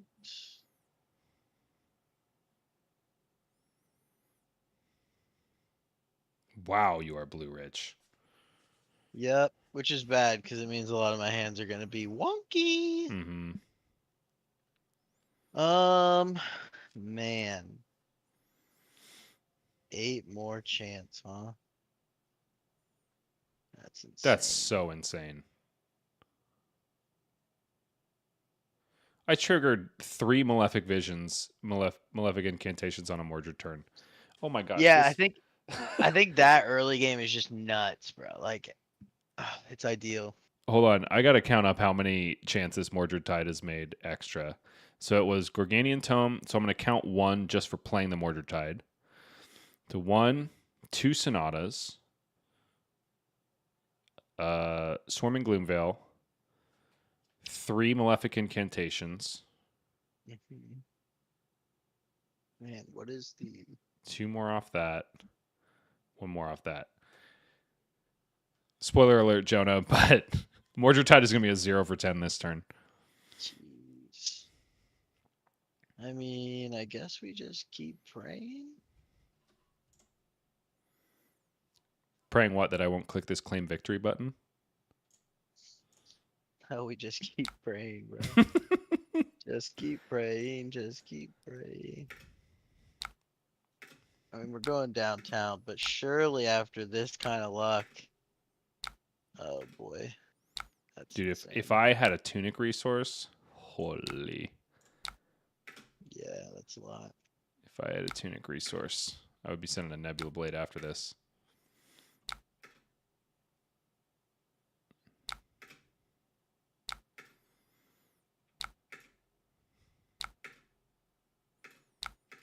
Jesus.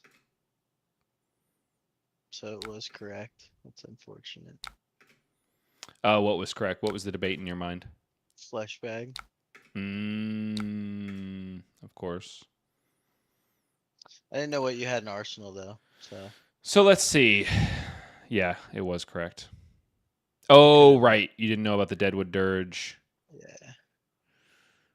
Did not know about the dirge. Yep. Bum bum bum bum. I mean, I guess there's probably not a whole lot of difference there. Jeez, what No, I'm a gonna pass on that. turn. That was, dude. Like this was like that was like a Viserai turn that was like once in a blue moon. I think before Nin- Rosetta. You know what I mean? 19 rune chance Yeah, and 9 physical. yeah.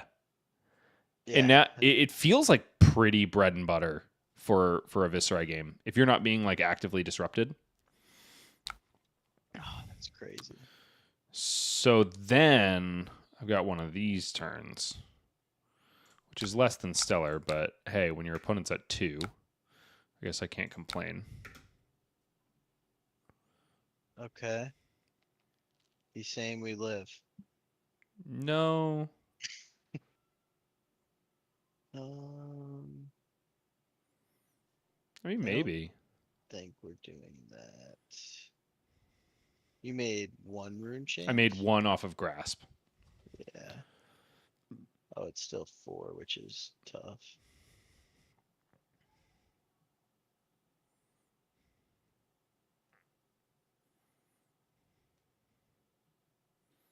Right. I think it's only 3 coming at you right now, right? Yes. Yeah. And that feels bad, but what can you do?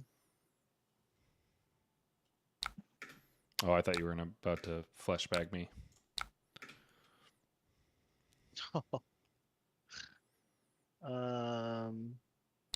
No, it wasn't a thought because you had 2 floating, so Ah, I right. figured it was Nebula Blade Arsenal. Yeah, Nebula Blade is only 1 at that point, though. So it's definitely not Yeah. what I want to do. Swing me, daddy.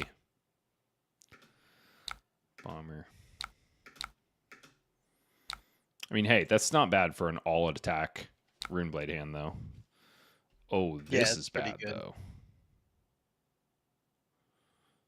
This is pretty bad.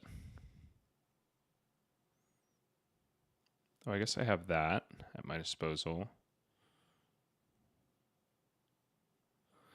Does that make you make hard choices?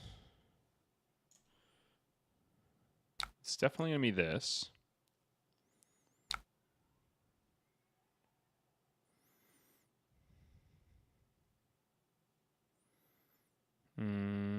Then I'm saying you can't keep a card,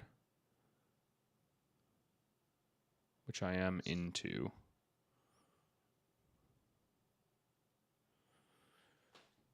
I think the difference between 8 and 9 right now is not super relevant. 1, because he has Tunic up. 2, because I think the on-hit offsets the 1 extra damage. Could be wrong.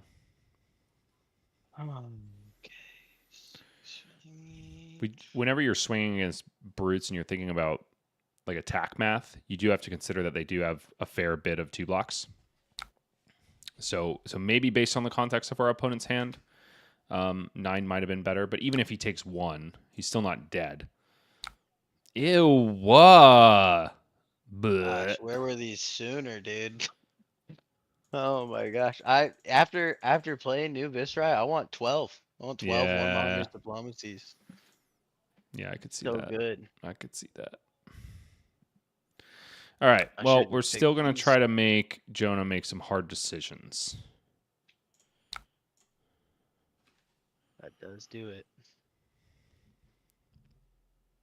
Because I think at 12, we're sitting in a place where we know he can't kill us off of a 2-card hand. And we're ensuring in this case that he's going to have to give us... Does he have to give us 2 cards? Yeah, he has to give us 2 cards. Yeah. And then we have 1 chance to start the next turn with. We know he can't blood rush us anyway because of Warmongers. It doesn't even help that much. Did I already ask you this? Is Viserai previously known for being a tough Rhinar matchup? Yes. Yeah. Okay. Historically.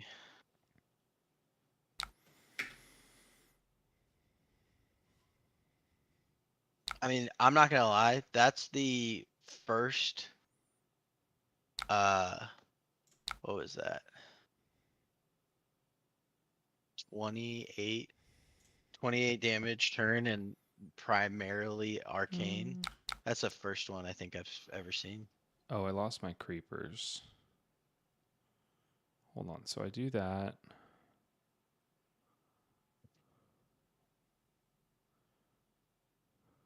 Huh. I don't think I would reveal. I don't think I would pay 2.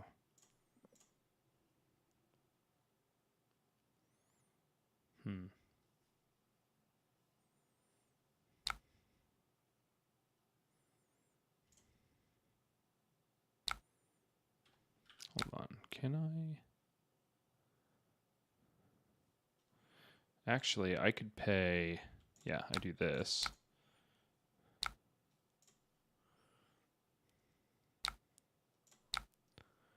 And then I do that. Holy crap. That does it, ladies and gentlemen. It's pretty gross. It is pretty good.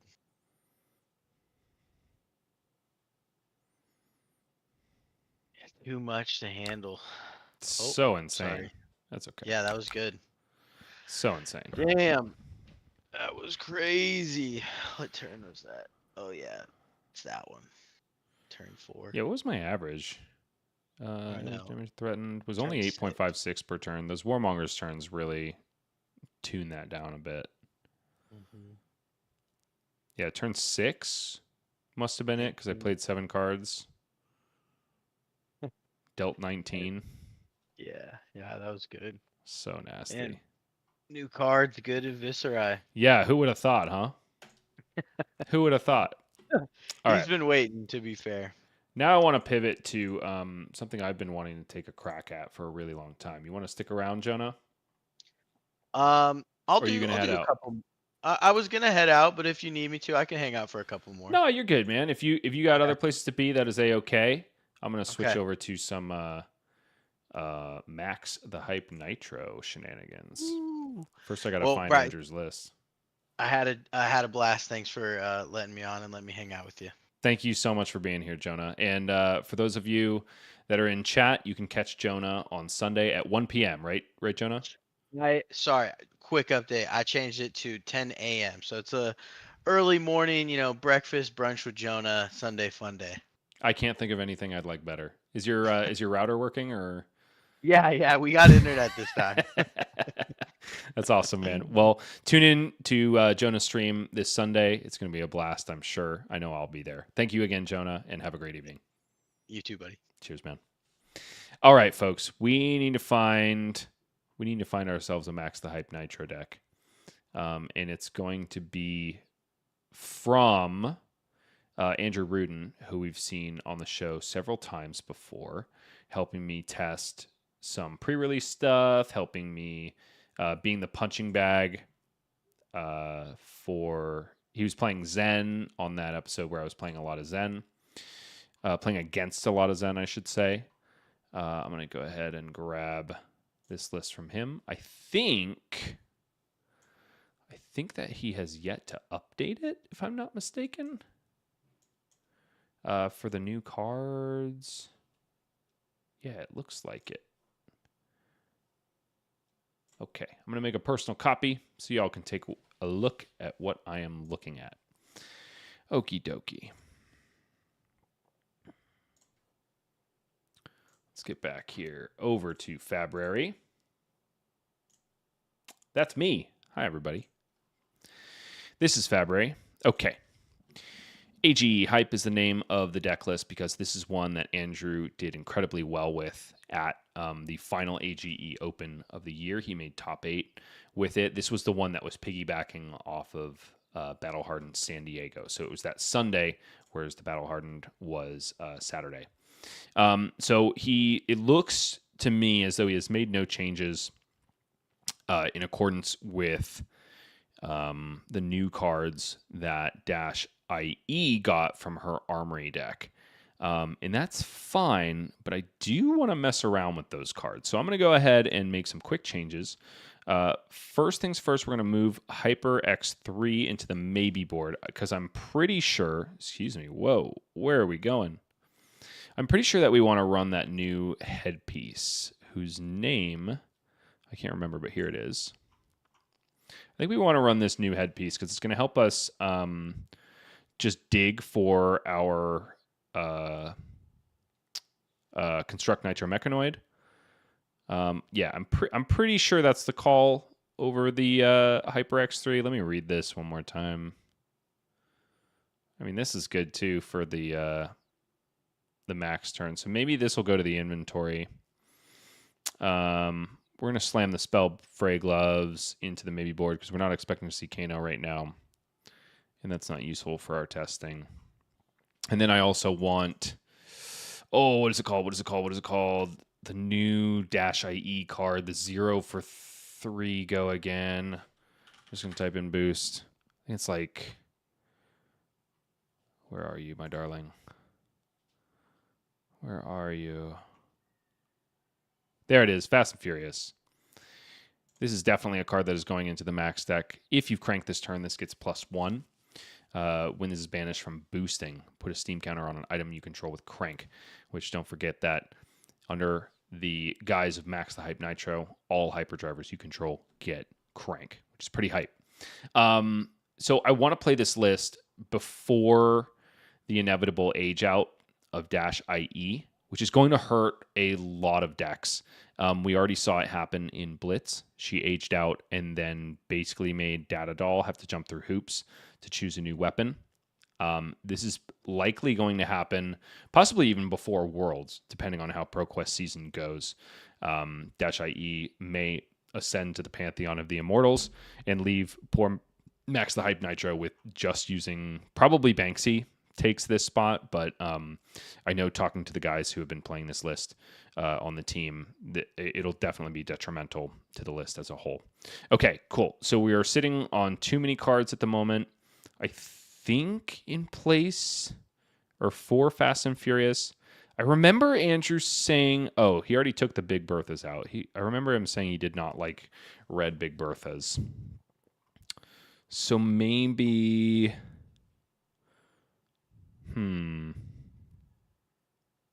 Maybe it's the jump starts that come out. I'm going to guess that it's the jump starts. I don't know. Honestly, I play very little Mechanologist. But Max just seems like too much fun to pass up. So we're going to get right into it. We're going to send ourselves at the Talishar Randos. And I think I still have to be OpenCC no restrictions because the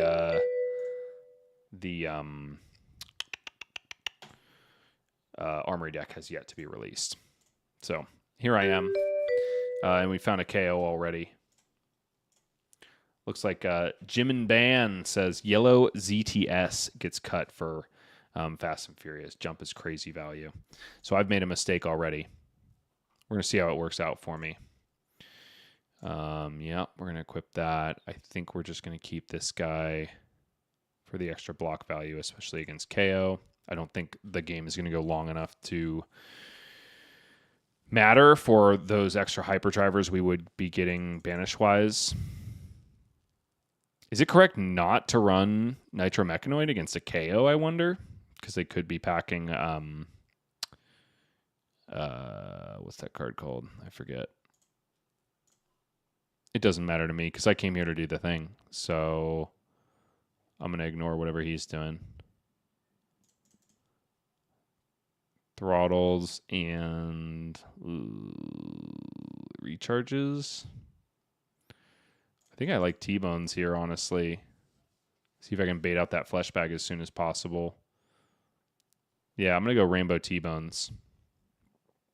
For better or worse.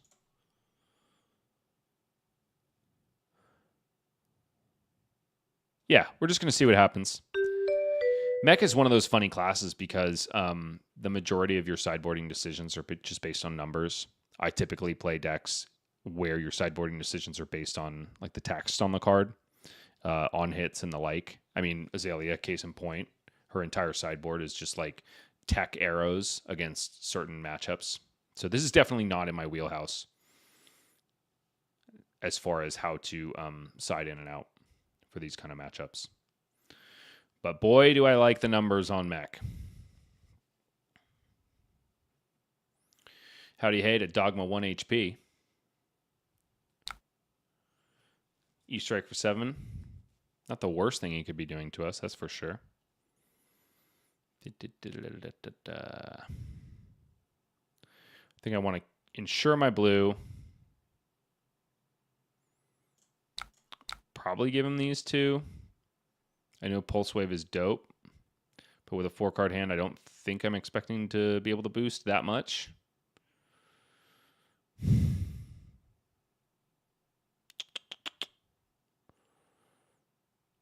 Yeah, final answer. I think I really want to be playing these T-Bones early.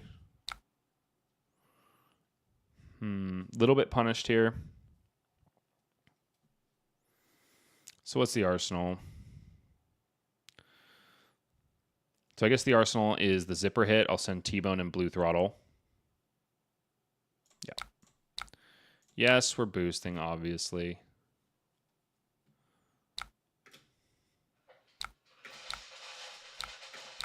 Yes, we're boosting.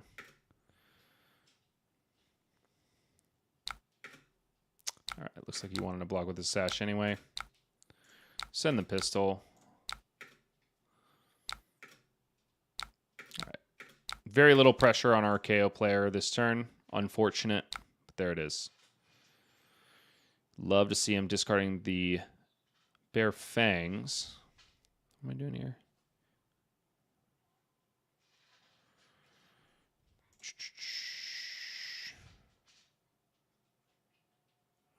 Yeah, no time like the present to dig. I don't want to give up my blue because this is a super clean 3-card 11. Yes, I will banish. Wait a minute, I'm supposed to be activating max each turn. Whoops. Can't forget that. 6. Cool, we'll block that out. We'll re-arsenal our zipper hit. I'm making a bit of a oopsie daisy. I should have built my turn around activating max the Hype Nitro on that last turn.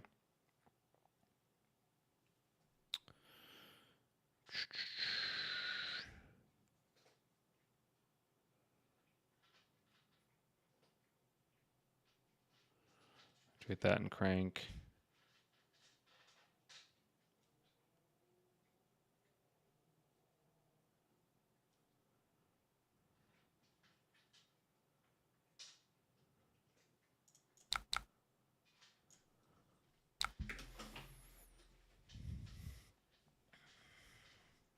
I think this turn is just going to be zipper hit boost, activate max, crank, send this for 4. Homie sending 7, which is pretty darn good.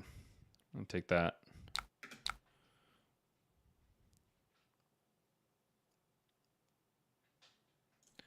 And then this is a turn that is pretty insulated from scaling fleshbag, because if he fleshbags me here, this will just go to the arsenal, and I'll activate max and call it a day. Honestly, I do have a good arsenal, so maybe I shouldn't crank it, especially because it's my first one. I'm gonna say no here. I'm just gonna arsenal up. This is very unfortunate. I'm seeing 2 high octanes. Interesting. Okay. So Cast Bones is the call. We reveal he hit, so yeah, wow. He's blue rich. He's got good attacks. He's got a lot of non-blocks, though. So that's cool, I suppose. So yeah, it's got to be activate the high octane. I think I'm going to just pitch the zipper hit here. Oh, no. Oh, no. I really want to save one of these high octanes for my pop-off turn. Maybe that pop-off turn will never come, though. Yikes.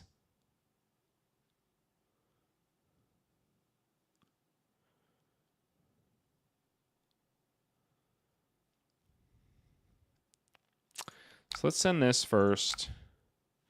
Hit a crankshaft. That's dope.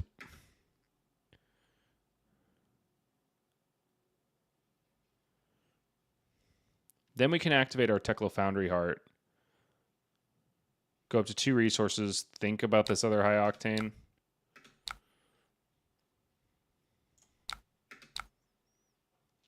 Probably not going for it, though.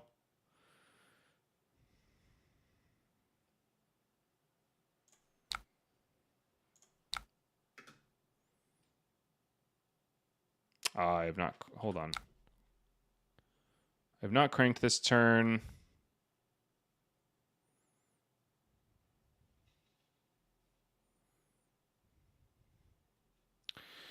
I could make it.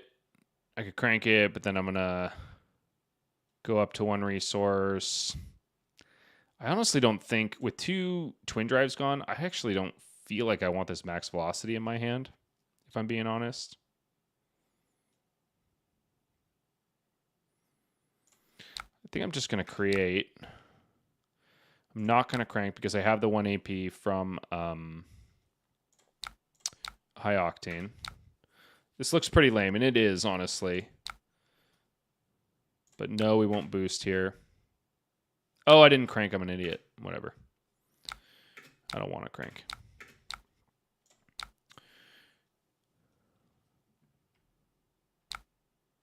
Jeez. Yeah, this is gross.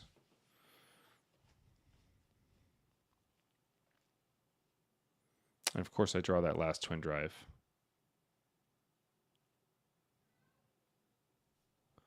Go 12. Could get myself a quicken. I don't know how much I care, honestly.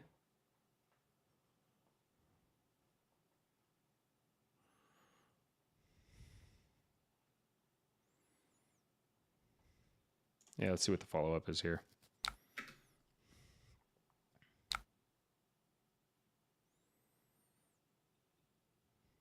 He's still got enough here.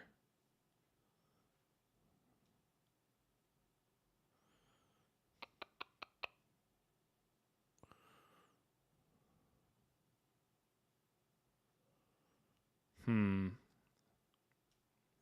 could potentially shoot the pistol a lot at the end of this. I don't think it's enough to even this playing field, though.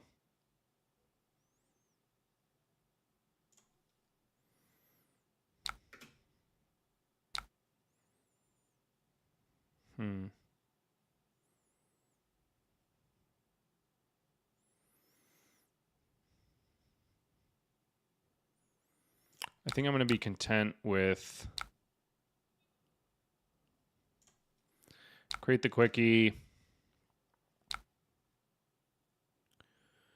I am going to boost this once.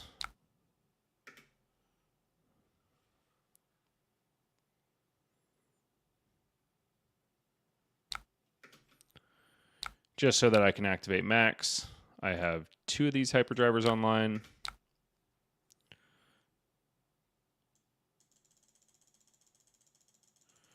I've only got 1 steam counter on it, which doesn't feel great.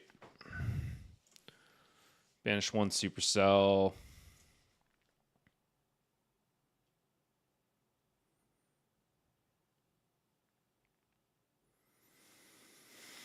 Yeah, I'll crank and shoot.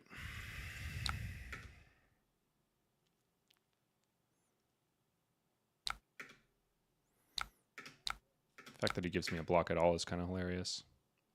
I know I put Construct the Nitromechanoid in here. May have to turtle up a little bit.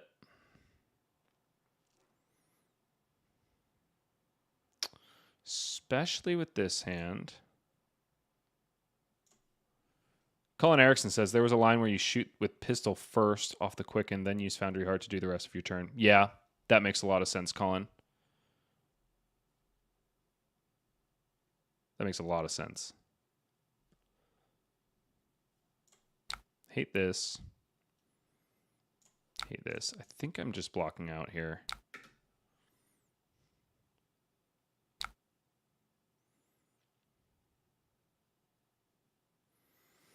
I'm punished a lot if this is a CNC at the end. So I'm going to take this claw.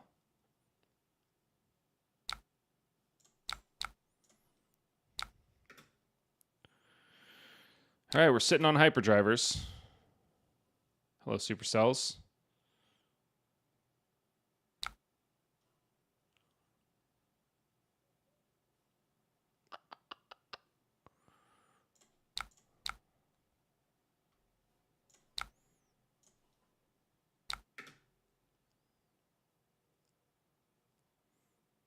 Be nice, KO.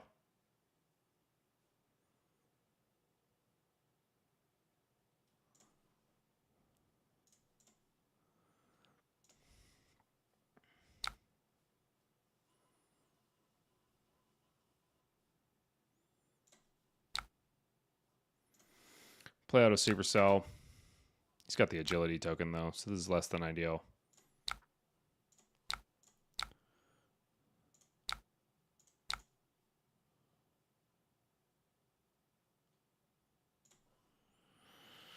Hello. This one goes to the bin, I think.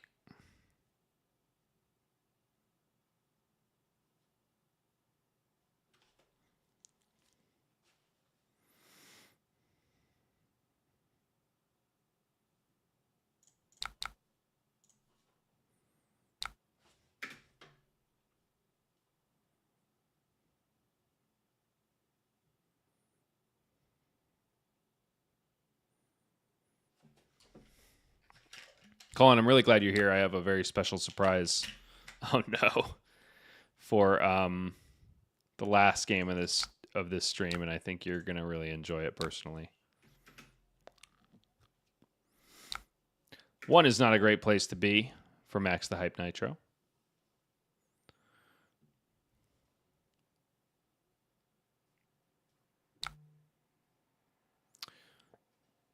You're telling me there's no go again here?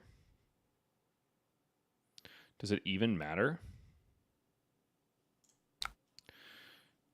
I'm not constructing the mechanoid on this turn, that's for sure.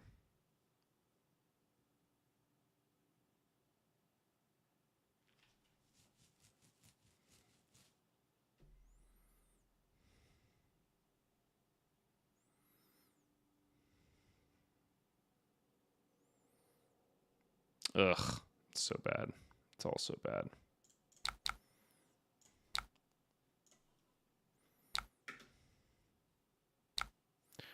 I would need him to have like a major dud of a turn.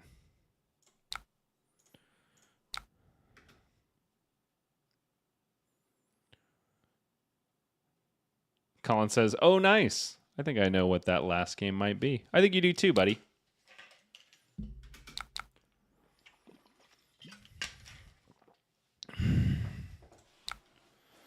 Load. Create a new hyperdriver. We'll crank it because why not? Yeah, we'll send pistol.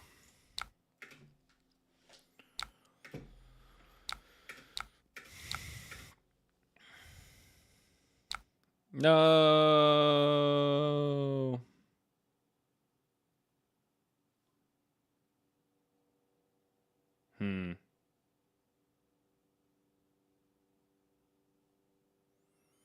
And so it ends. Our fair Maximus. Okay, folks. I am in desperate need of a bio break, so I'm going to go handle that. I'm going to do a 5-minute break. We're going to come back with... I'm going to do a 5-minute break. We're going to come back with one more Max the Hype Nitro game, and then the very special deck that I promised you. Don't go anywhere. I'm going to be right back after this.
Howdy, folks. Welcome back.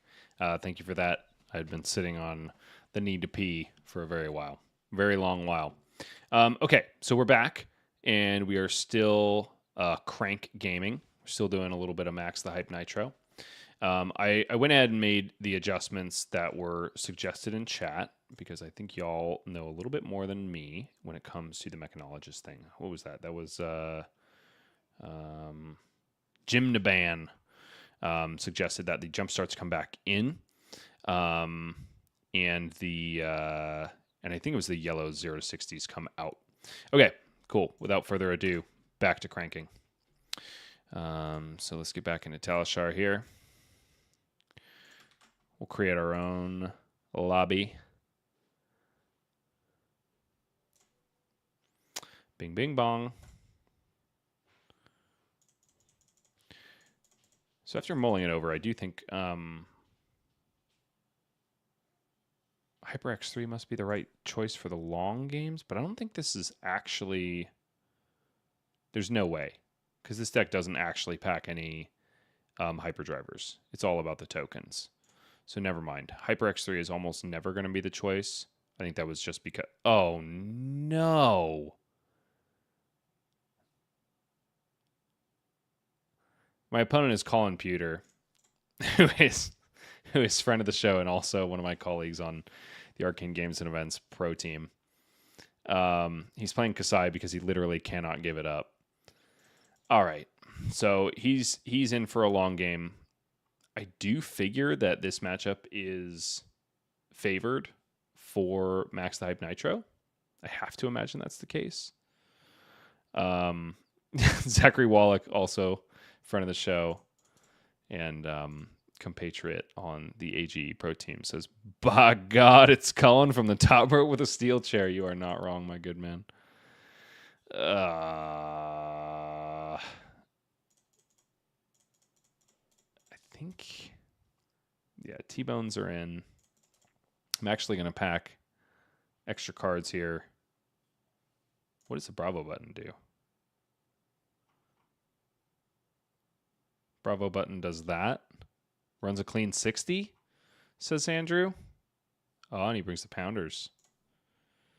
All right, I'll listen to Andrew. All right. Let's do it, Colin. You and me, baby.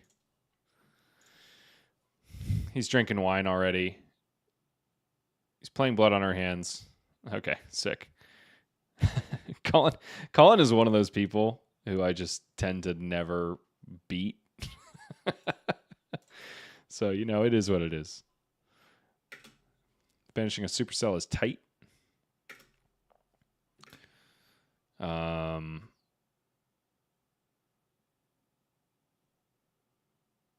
think we feel comfortable creating arsenaling.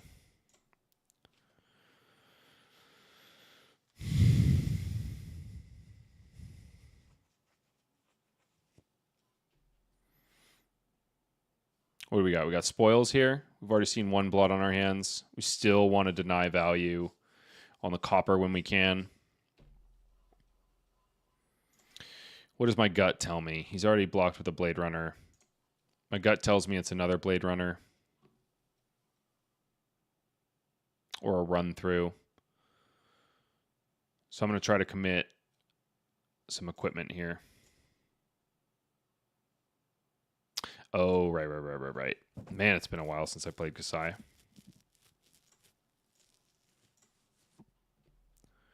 Unfortunate, it was the Blade Flurry. Never am I ever lucky.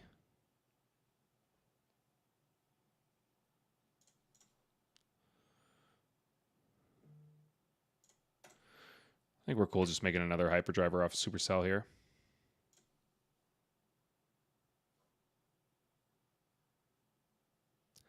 Oh, that's not how that works.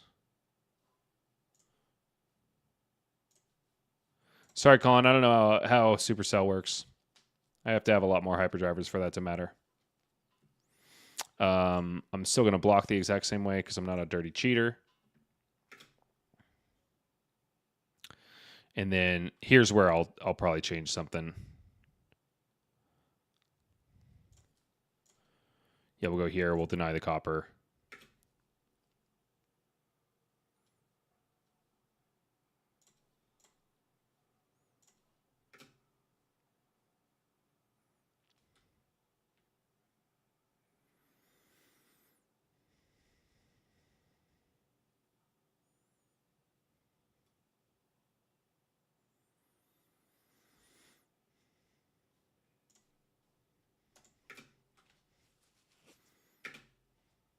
Am I fine still sitting on that in Arsenal is the question. Definitely want to go here. I don't think I crank. I think I just make a hyperdriver and pass. Boost max. Jim DeBean says boost max. Crank, play hypercell. Yeah, you're right.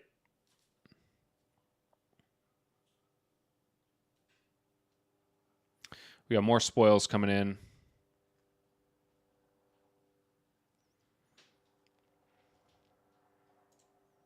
Oh, he drew off his gold.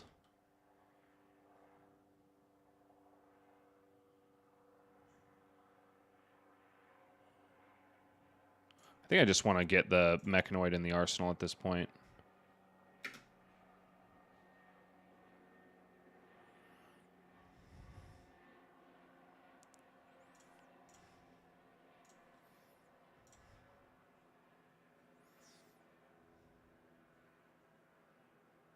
Gross. Very gross.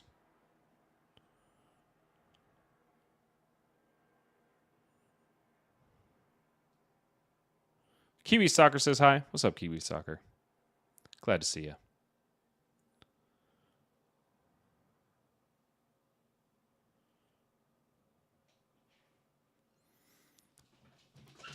Max is definitely one of those decks that I want more reps into, just because I think his playstyle is so freaking cool.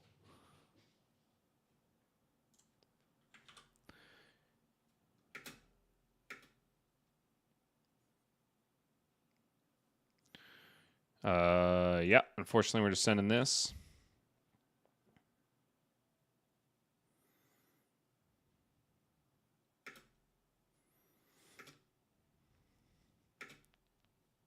New.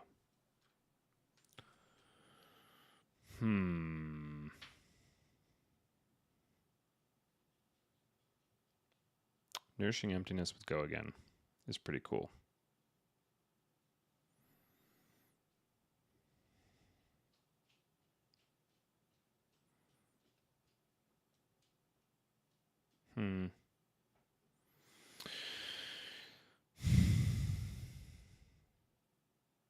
He's going to get 5 cards no matter what.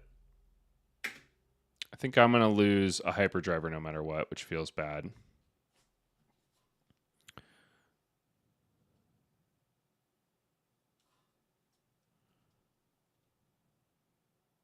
Has he drawn a card? I don't think he has.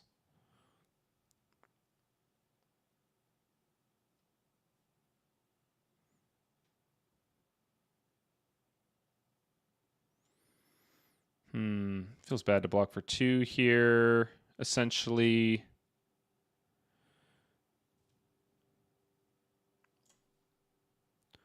But there it is. All right. Send 5 Go Again. Lose a hyperdriver, but we'll refresh a hyperdriver.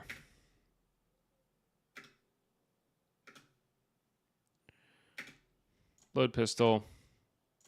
Make this no cranku. Here's some blues. Now we're cranking. Now we're cranking. Okay.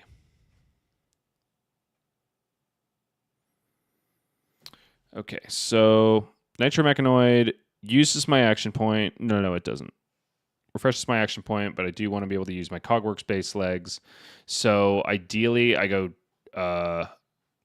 recharge these 2 each.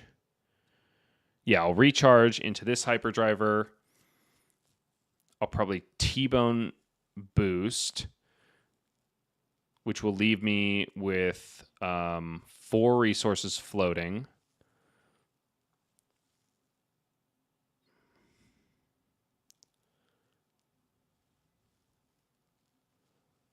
So in theory, I shouldn't need this crankshaft. I want to see what's coming my way next.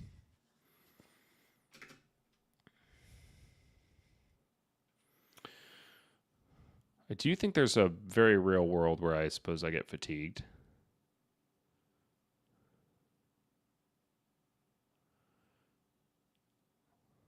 So yeah, I'm going to pitch here for the recharge. 2 resources, send T-Bone, get 2 resources from the hyperdriver. Oh no, I still need to be able to make another. So I got to take this 7, I think. Will it be worth it? Put it on that one. T-Bone. Yeah, we're boosting. Oh, sweet.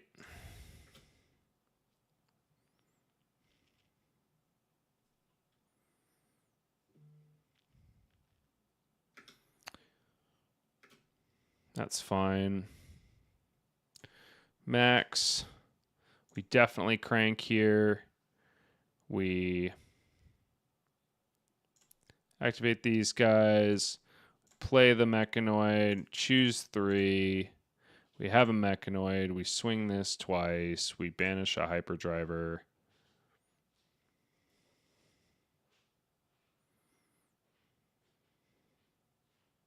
It feels like I'm transforming rather early, honestly, based on the life totals.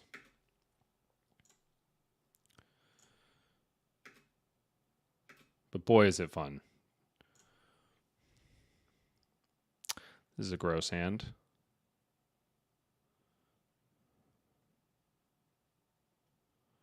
Don't like this hand.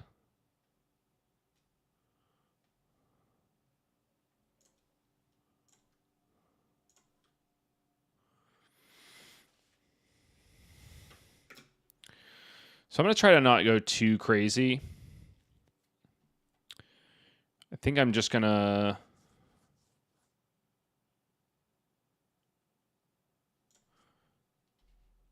cancel...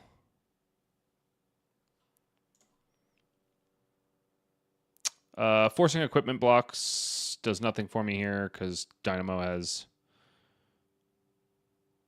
Battle Worn. So I think I'm going to Arsenal the blue T-Bone.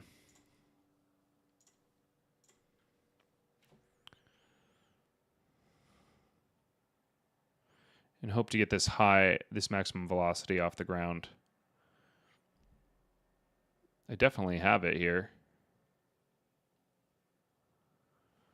I feel like a maximum velocity turn is the way to get there.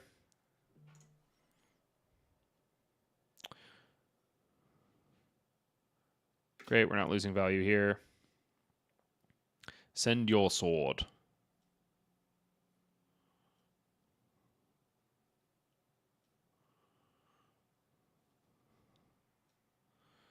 The Galvanic Bender, it's just +1, so this is still only blocking 5.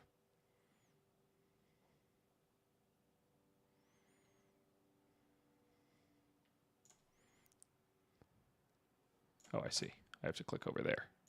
I'll block 5. Cool. Got full block value. Hooray. Okay. Now, if I did my math right, we get to go jumpstart. Yes, boost. Having to play a lot of blues, which doesn't feel great. But it is what it is. T-Bone boost. 0 to 60 boost. Hello, High Octane. Goodbye, High Octane. Still got 2 in the deck. Feeling fine.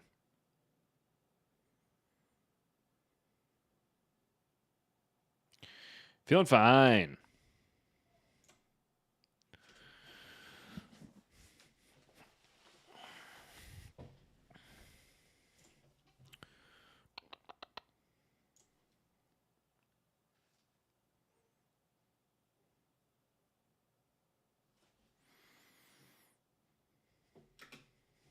Colin takes 10 because he wants to have fun.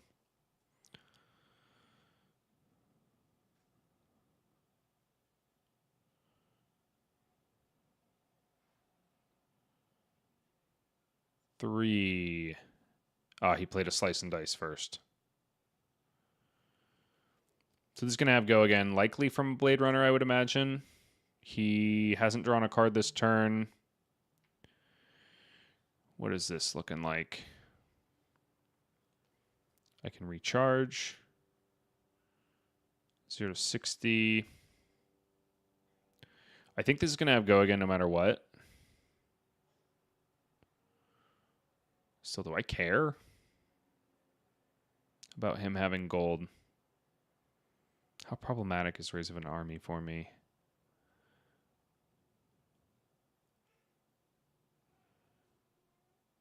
I think we're going to take it.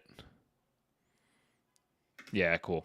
So we want to block with Mechanoid on the second one. Sure, he gets his gold.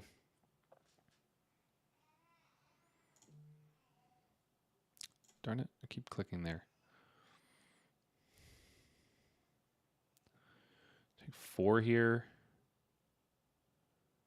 I don't have a great outlet for all these resources.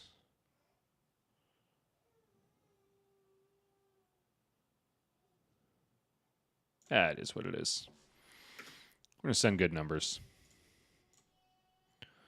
There we go. Hello, Big Bertha. That's what's up.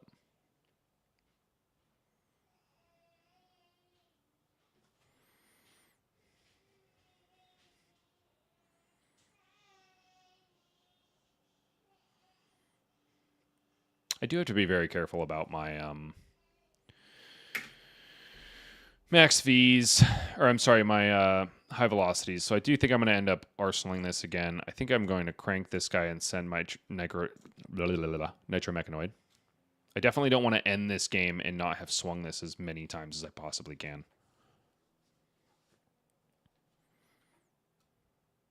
You know what? We send it. That's fine. I think I'm fine hitting that max V.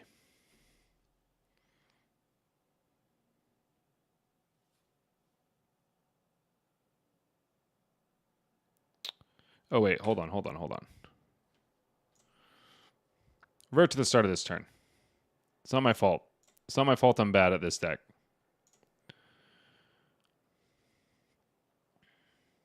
It's kind of my fault. But that's why we're here. We're here to learn. Now we're boosting. Hit that max V. Then we hit the max button. We hold over a hyperdriver for next turn, even if it's on 1 steam counter, and we swing that Mechanoid.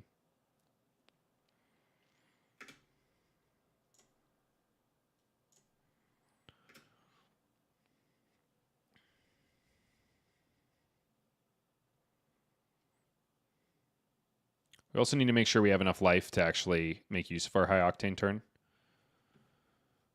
That is an important part of the equation.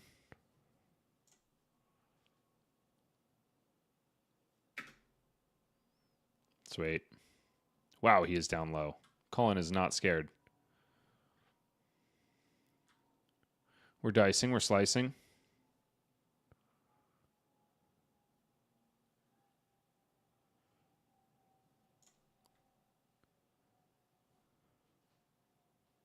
Kasai is active.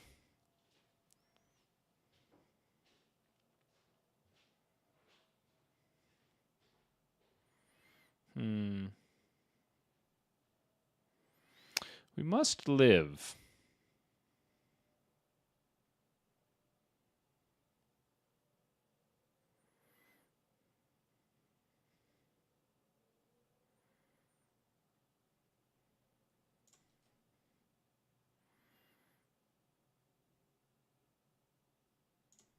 I'm inclined to fully block here because I feel like he's sitting on a reaction that'll do damage to me.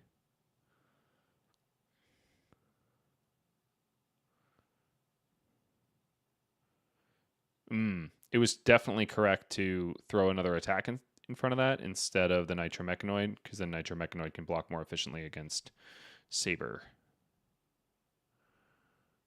That was a big mistake.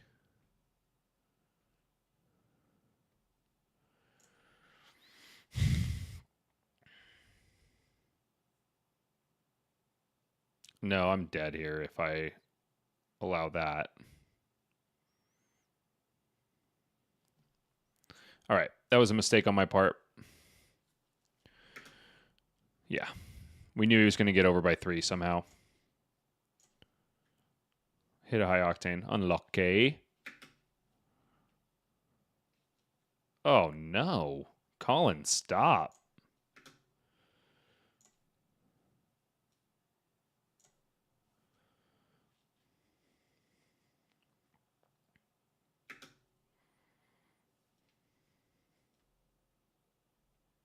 No, no, no, no. Oh, no, no, no.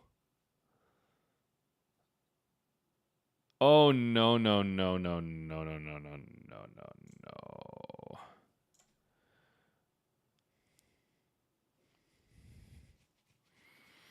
Well, high octane won't buff it for the rest of the turn. Actually, okay.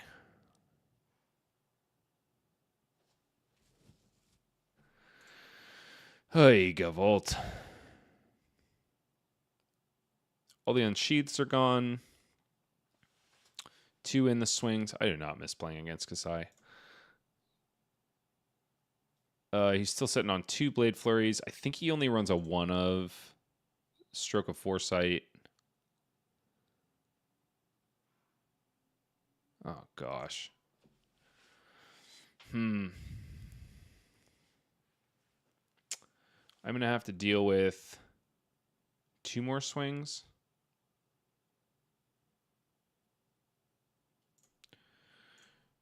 Feel the need to overblock here.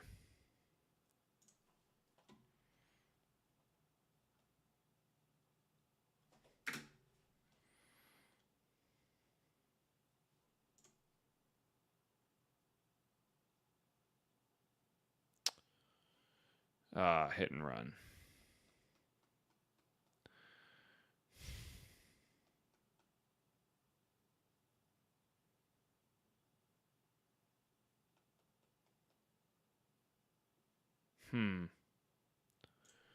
I'm only at 1, and this is Temper. Do not want my Nitromechanoid to die.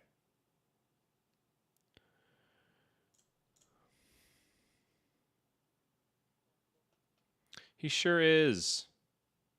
Producer Justin's in my ear asking if Colin's bullying me. He really is, Justin. So I could overblock by 1 more card and then just take the hot streak and go down to 1. Clap back his Nitromechanoid.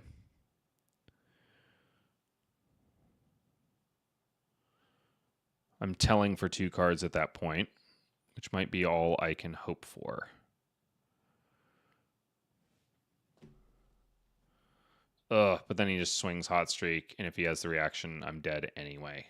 So I think we have to block like this. Blade Flurry. Ow.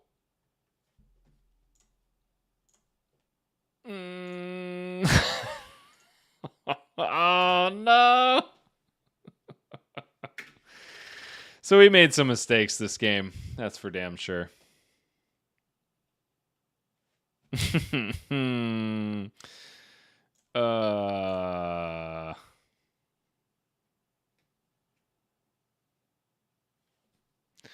Well played indeed, Colin.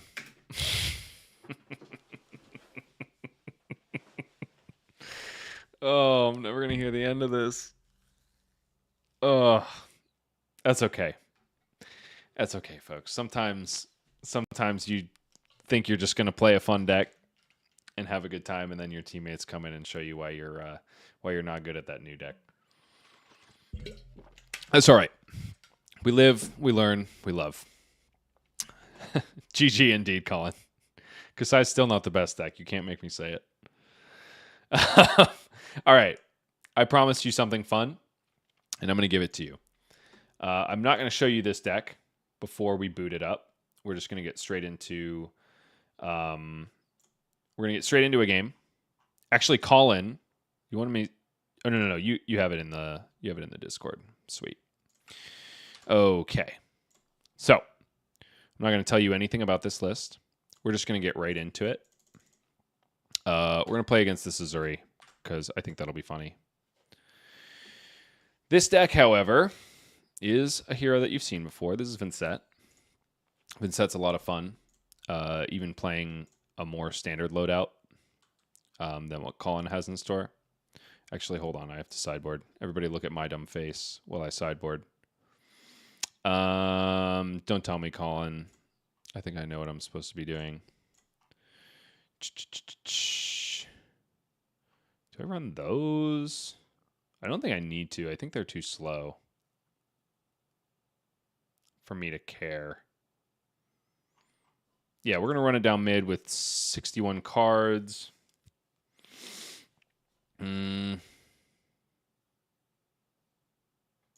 Balance? No. I think it's the ebb and fold here.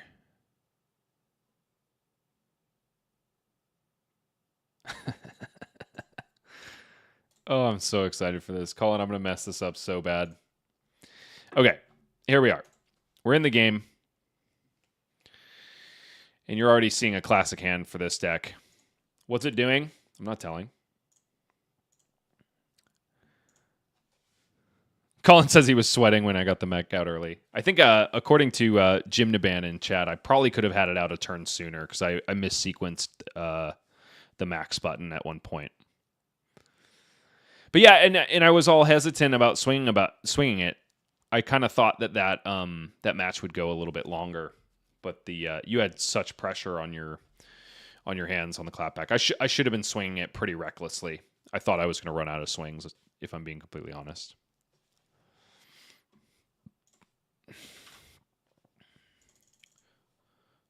Come on, Azuri. Don't you quit on me, Epic Void.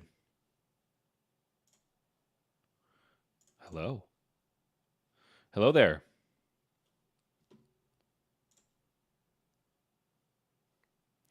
Colin, you stream sniper, you. That reminds me of pretty much every armory during the heavy hitters meta. Me just sitting across from you with my brow furrowed, sweat coming down my face, trying to figure out how to get through the stupid Kasai defenses.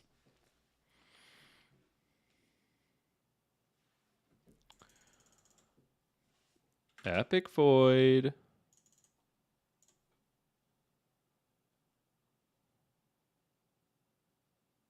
Where's the refresh the page? Hello.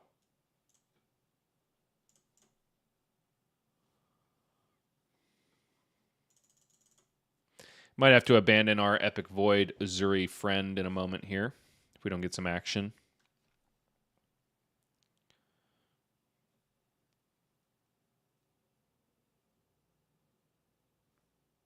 All right, we're out of here. I want to do the thing. I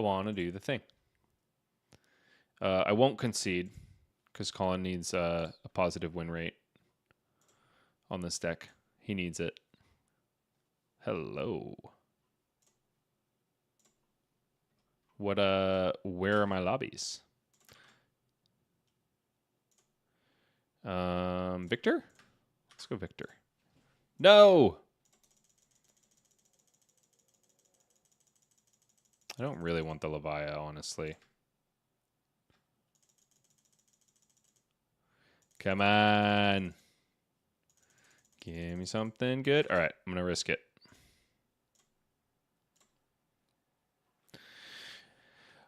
I'm going to risk throwing myself into the ether. You can't look again while I sideboard. Sorry, that's the rules. If it's going to be special, I got to make it special.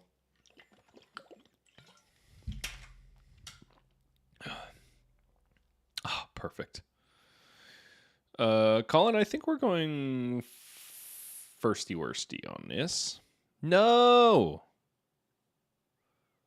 Fight me, Victor.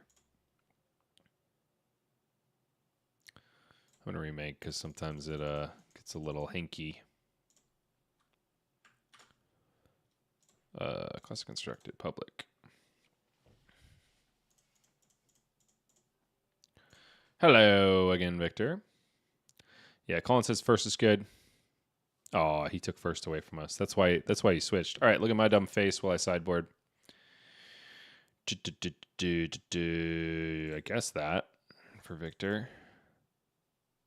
He runs non-attacks. I think I'll do a 1 of there.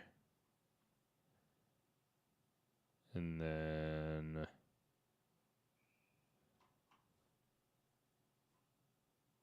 Oh, drawing cards.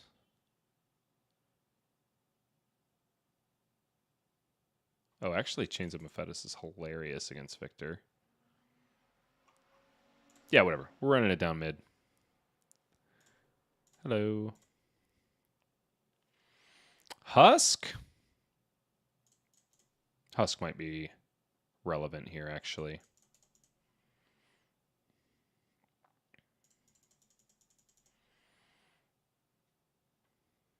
Yeah. All right. Cool. No more looking at my dumb face. Here's the deck. We're going to have a lot of fun right here.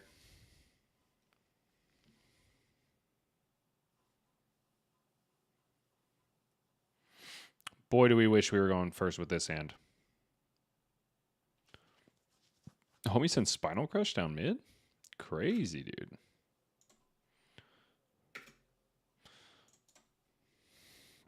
We'll block what we can here. No possibility of a pummel. Huzzah.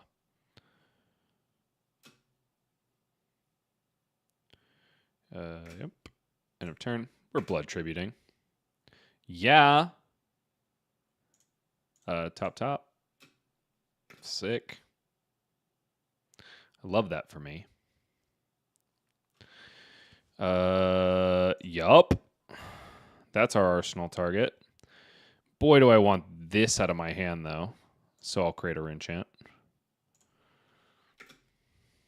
Then I'll go Jack-o'-lantern. No, we don't need to pay here. Colin, look at this, dude. We're gaming. Do I flail? Just for fun?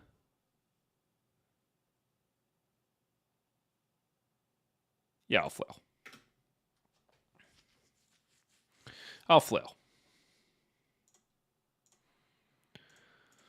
All right, who's got guesses? Who's got guesses about what we're doing? You've waited all stream long. You've suffered through me absolutely butchering Max the Hype Nitro. And now you get to see something fun. What the heck are we doing? Colin, no spoilers.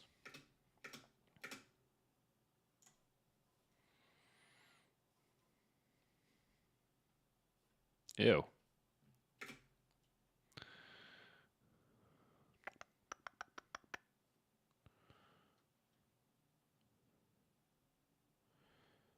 Am I taking 7 here?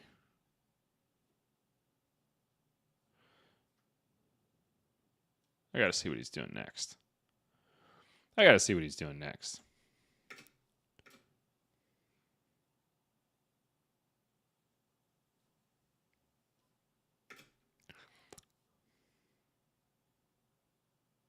It's just destroy.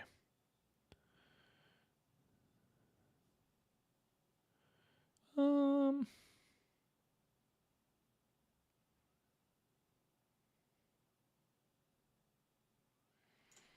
already have something that I want to banish. Maybe I need to get a seeds in there. But I really do like 3 red rift binds.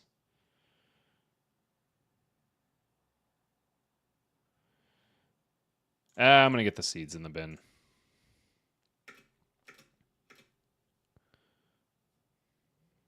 Need to start stacking those up.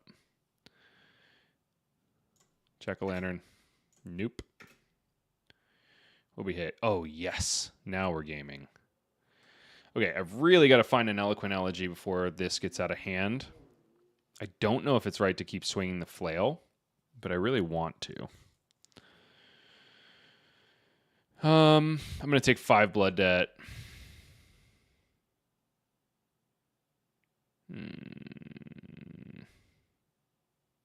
Yeah, I'll swing the flail.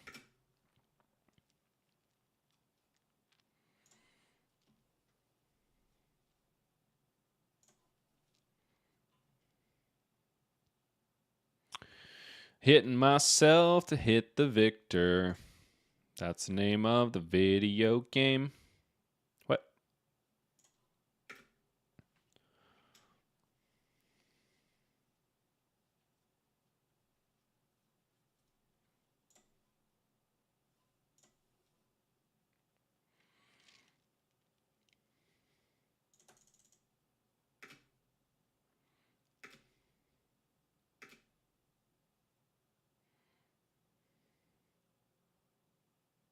Still sitting on Husk here.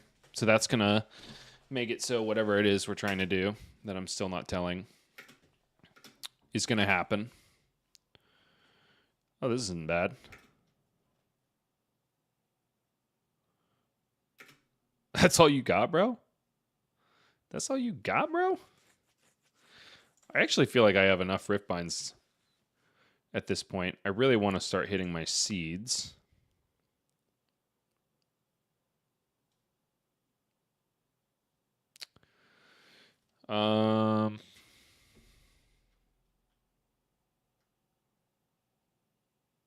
So I guess I'm playing the jack-o'-lantern.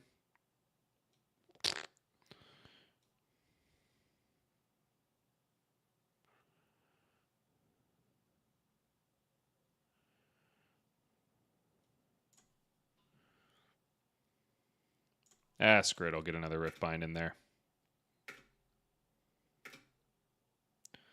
That's all good with me, man. Show me seeds.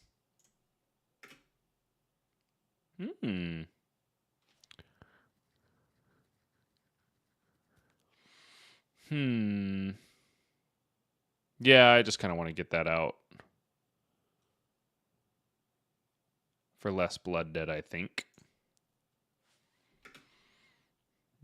No. Here we go. That's a little better.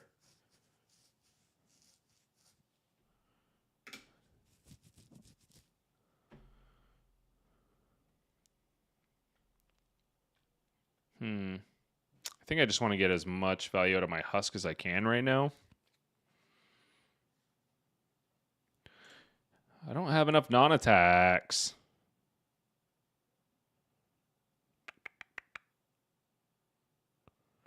I also don't have enough pitch. At the moment. He's got 2 cards. I feel like he's going to send something bigger at me.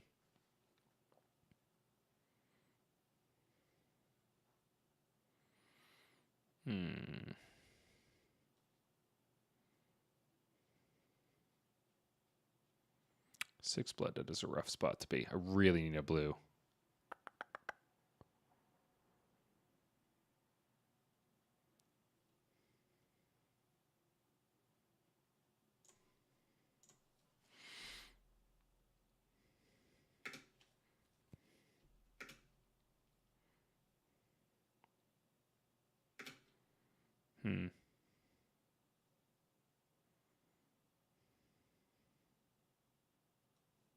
Well, unfortunate. There goes Husky Boy.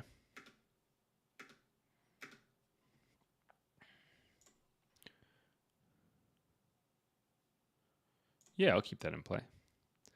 And then I think what I'm going to do is I'm actually just going to create an Eloquence token.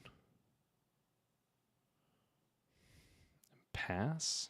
No, maybe I'll play out a Shadow Puppetry, keep one, dig as hard as I can for the blue.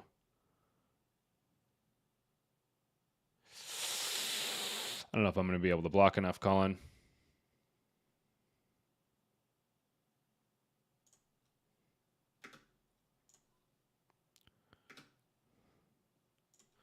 I don't know if I'm going to be able to block enough, Colin.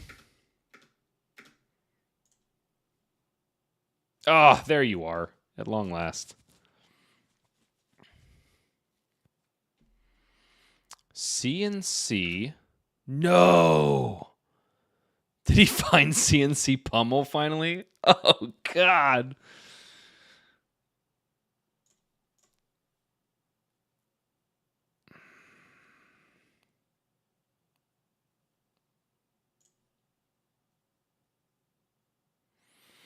Oh, God.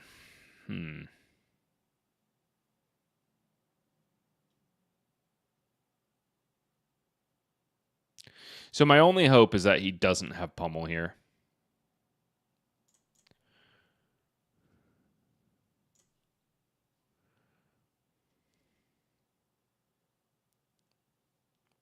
So you know what? I'm just going to play like he doesn't have pummel. And then if he does, you guys are stuck with me for another game.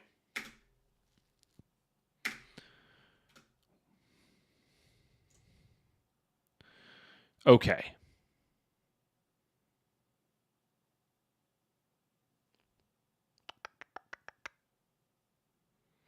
So, play out shadow puppetry. We say yes. We go eloquent eulogy.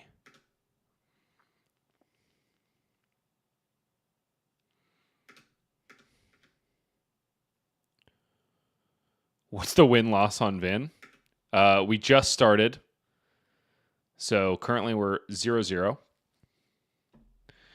Nico Brew, welcome to the fight. Surely we win this. Okay. Homie's running Oasis Respite against us. That's kind of funny. All right. All right. That's not great for us. Okay. So we will close the chain to create our Eloquence token. Then we're going to go Seeds of Agony. We'll choose these two instants.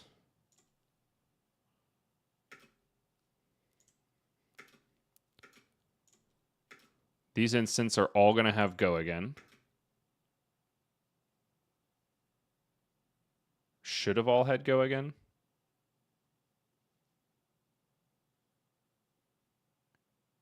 Those all should have had go again.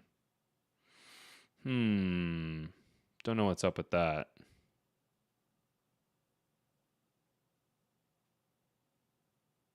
So I should be sitting at 3 action points right now, if I'm not mistaken.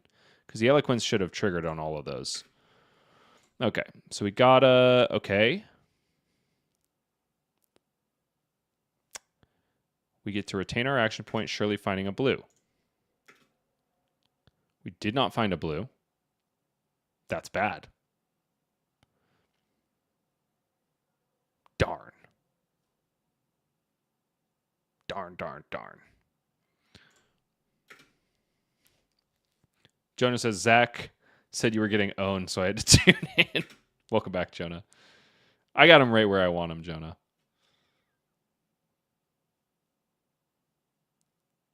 I got him right where I want him.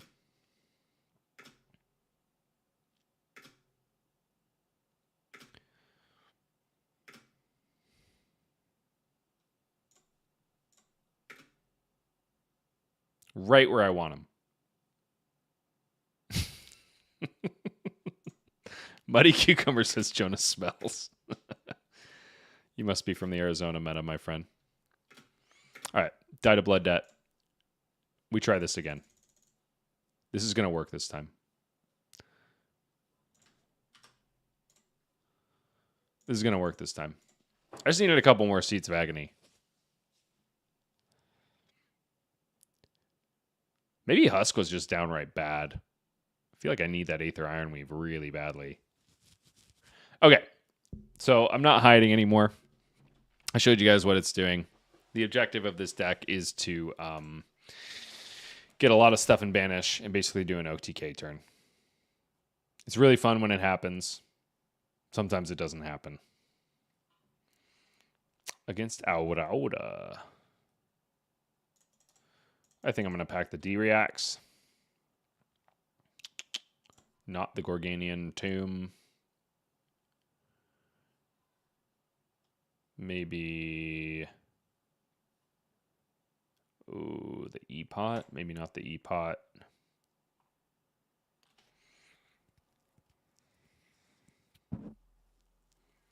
And these guys I think are unnecessary. Yeah, let's call it that. Yeah. Okay, this is where we want to be.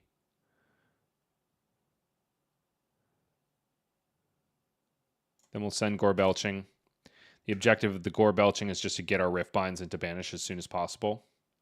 Cusco TV says you have to turn on stop at all priority modes with the Eloquence tokens or else they just auto-destroy. Thank you, Cusco. I will be sure to do that next time.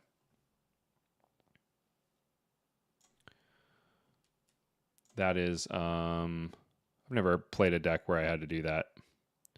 Always hold priority, I'm guessing.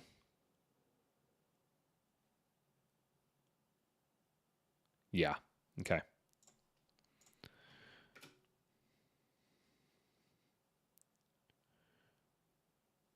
Can I play this as an instant? Oh, he did lose. Why did he lose life? Oh, because of the rune chant? Hell yeah. I'll create an Eloquence token.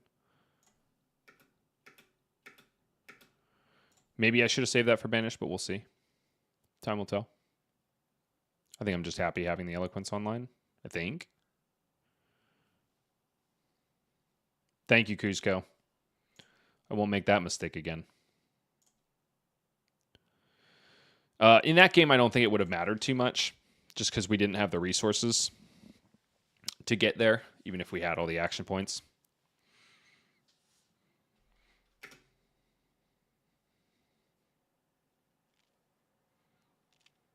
That's pretty good. We're happy hitting the Eloquent Eulogy in the arsenal here. We would love to be banishing the Requiem as well. But alas.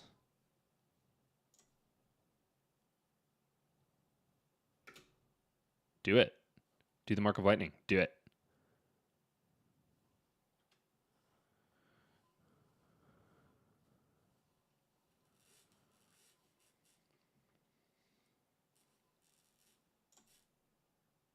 Oh yeah, he played the Mark of Lightning.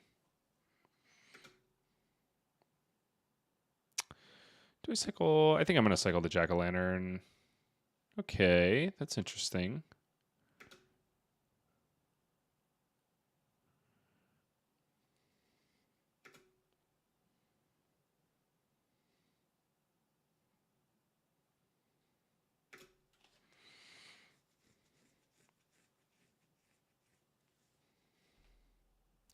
I think he's just going to make an embodiment, so I'm going to block here.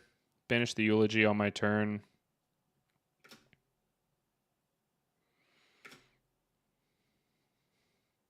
No! Mistakes!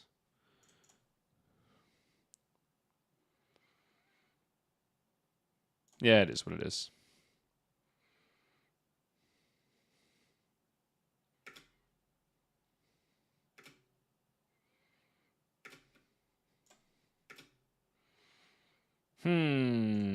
Don't want to banish either of those. Found a Riftbind. Now I just have to find the seeds.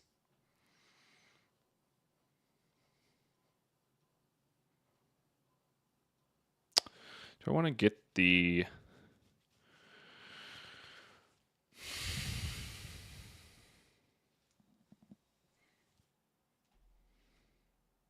I swingy the flail. Take a lot of blood debt.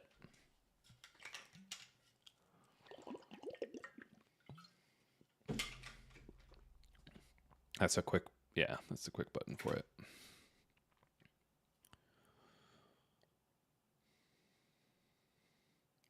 There's no way Aurora blocks the flail. There's no way.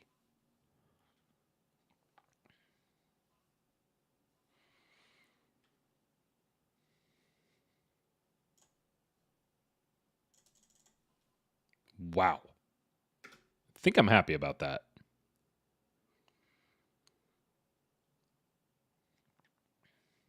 Less cards coming at me means more time for me to get online. Oh, who's one of these? I think I'm still fine with that, honestly.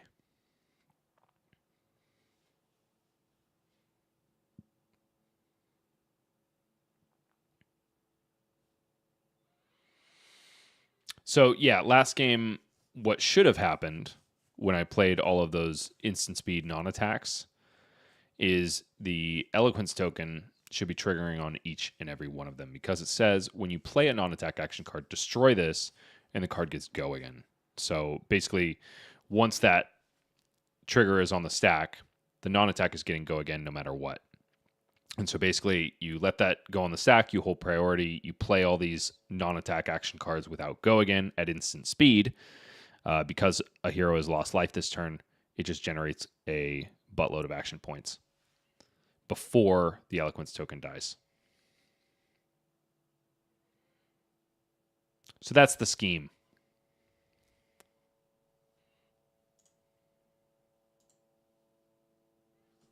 Our opponent would like to chat.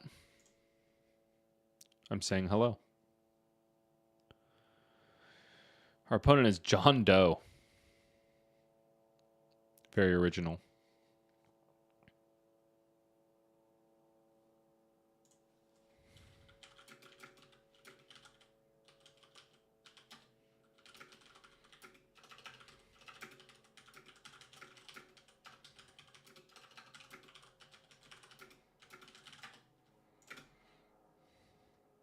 Our opponent's asking if there's a bug with electromagnetic somersault. I'm not sure about that. I think they're just thinking that it should come back to their hand sooner. There you go. Chain link's closed. Now you should be happy, I think.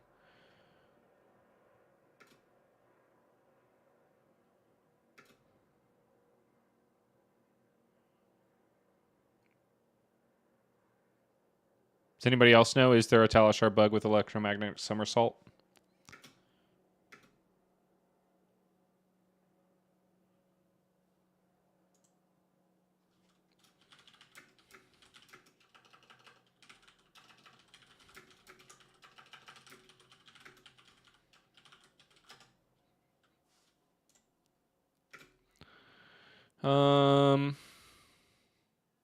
Really happy to see the Tome of Torment.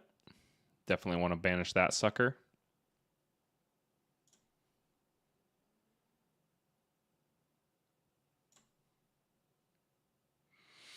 No, we're lightning pressed.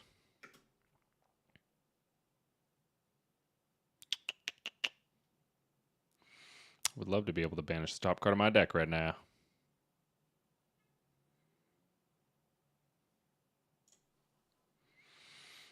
I'll leave it on top.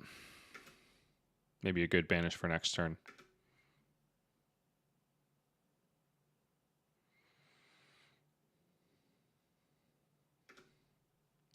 Banish the Tome. Play the Whisper. Ooh, wait. Oh, we have Eloquent Eulogy.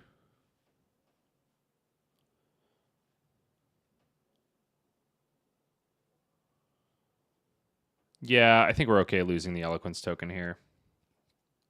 Whisper. We'll see our seeds and then one other thing. 2 seeds. Interesting. I only get to banish one of them on my turn, though. So I'll bottom one of them. Top that. And then we'll flail.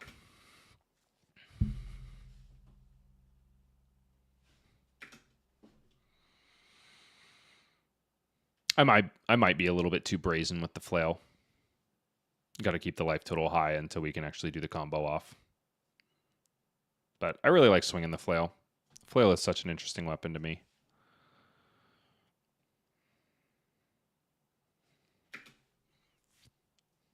I'm happy with the Shadow Averser in Arsenal because it's going to allow us, for example, if we end up with like a Seeds of Agony or a Riftbind that we really want to banish in our hand from the combo turn, Shadow Averser is going to get it there for us. Sweet. And then this is a fun little bit of tech in this deck. Looking for a scrap, we'll get one of our blue Riftbinds into the banish zone for us for the combo turn. Arc Lightning is being shown to me on the top of this deck. So I'll banish here. I'll play looking for a scrap. Ugh, a little awkward.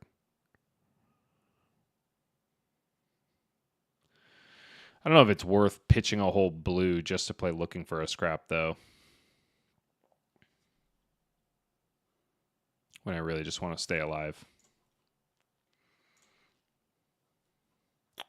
Need more non-attacks.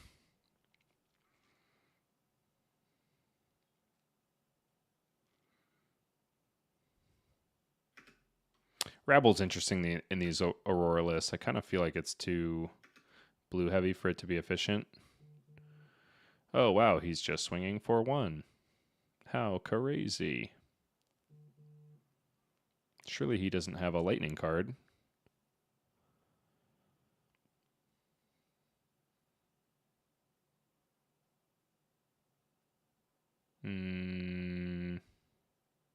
We're undoing. Maybe we didn't have the lightning card? Oh my goodness, we didn't have the lightning card. Holy.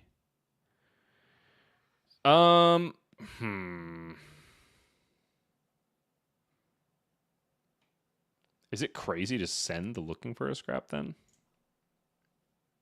It feels a little crazy.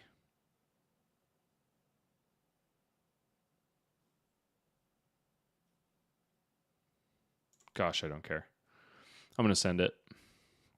I'm going to send it. Such a beautiful day. Aw. All right, in that case.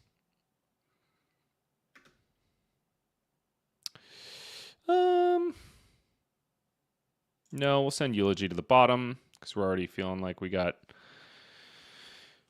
the 1 in the bin. That's A-okay.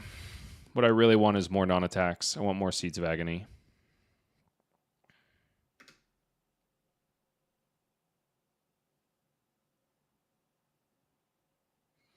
I don't want to miss out on my opportunity to block with this.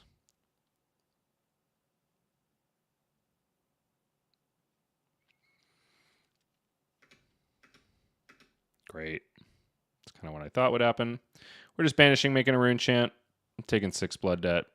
It's whatever. You know how it is. You know how it is. Do I swing-a-ding the flail? Nah, we're going to sit tight. Okay, here's some non-attacks. So Gore Belching, unfortunately, is kind of only useful at getting our attacks into the bin. Ew. We knew this was going to happen, but hey.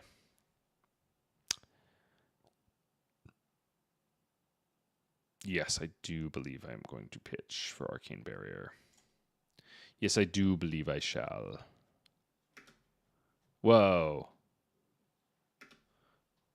Oh my gosh, dude. That's crazy. Double Arc Lightning? Ew.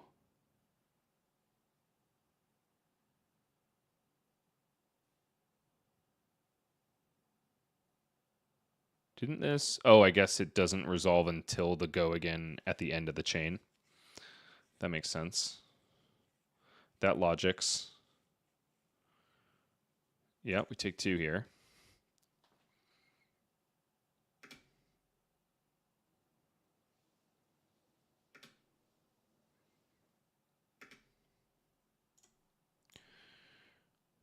Jack-o'-lantern is going to be donated to the cause of arcane blockage.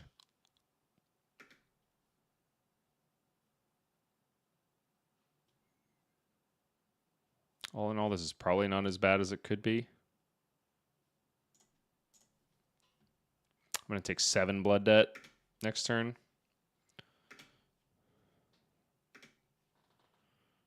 One. Am I missing my chance, actually?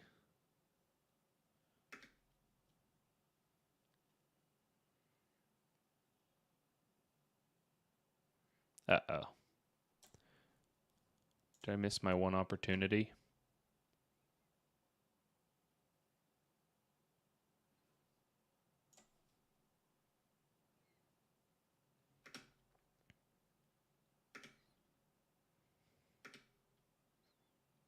Oh, God.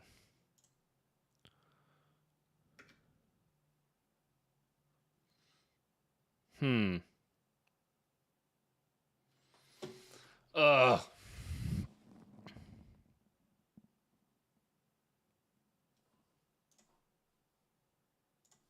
Sorry.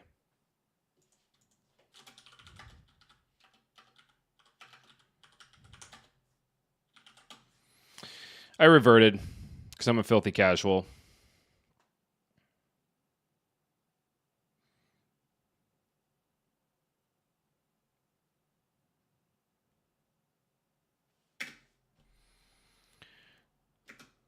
So I think I actually just have to take a lot of this because this is my one chance to do the turn, I think. Otherwise, I'm taking too much blood debt and dying.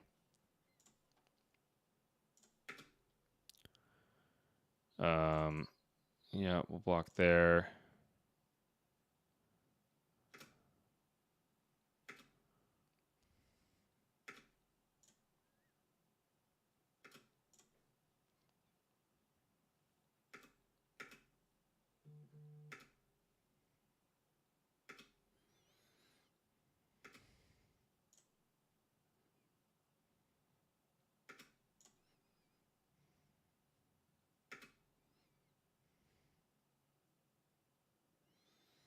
Yeah, 3 plus 2 is 5. Still not dead, and then I get to pay 1 on my turn.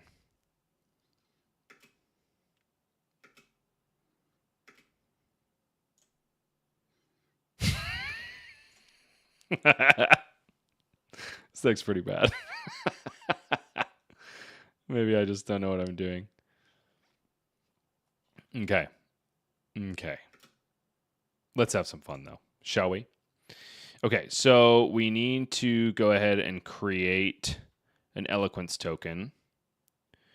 We can, first of all, go for the eloquent eulogy, which does not guarantee us one. However, if the Aurora goes ahead and takes damage from the rune chant, then we know we'll get one.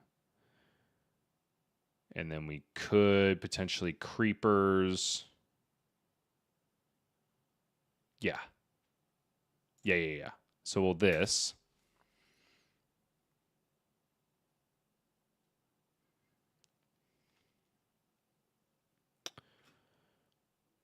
Okay, she's taking it. This is amazing.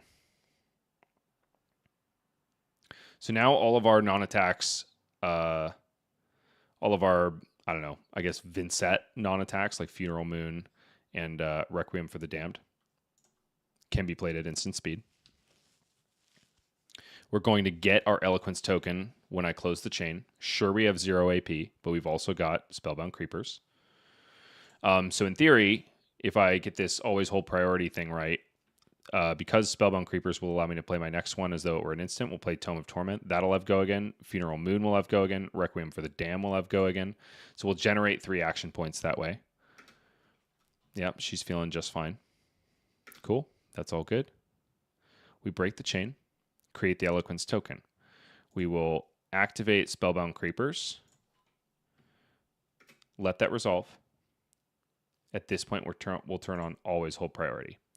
We will play the Tome of Torment. Okay, here we go. Now we have the Eloquence token on the stack. Then we'll go Requiem for the Damned. Then we'll go Funeral Moon. So all of these are on the stack. They'll all resolve together. Boom. Got to go again. Wait a minute. No. Let me see if I nailed this. Okay, yeah. So you can see the Eloquence token is still on the stack, even though it's gone. No. No. Draw a card. And this is perfect because we set up our Shadow Averser. So now we get to go... yeah, we'll just do the... Do we have enough resources? We played the Aether Ironweave. We might not need this second... This other this other blue. So we might be able to just play it as a non-attack. No. Yeah, so then we'll go with Shadow Averser. We'll banish the Riftbind in our hand.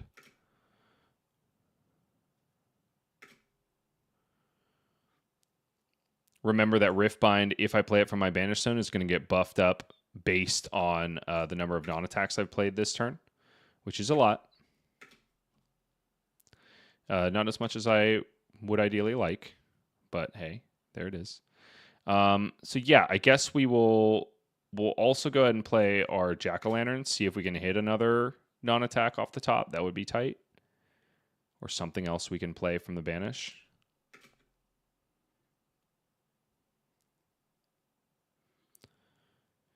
That's right, Cusco. We're doing the thing. All thanks to you. Okay, so we found a Tome of Torment, which would be nice to be able to play. What we can do is we can play Grimoire of the Haunt, get our Eloquence token back. How many resources are we sitting on at that point? Then we have 3 resources. Is that worth it to draw that card? I mean, that card is an extra resource. Yeah, screw it. We're here to do the thing. We're doing the thing. This Tome of Torment, besides drawing us a card, is also going to basically be +3 to the turn, because it's another non-attack. Surely we draw another non-attack. That would be great. We draw Shadow of Urser. Not quite what we're looking for, but there it is. So at this point, I think we have enough resources to where we can make a rune chant, which I guess is cool. Not going to get there by not making rune chants. Okay. So let's see. Blue Riftbind is going to come in for only 7. We definitely needed more Seeds of Agony in order to make this get there. Is what it is. Boop.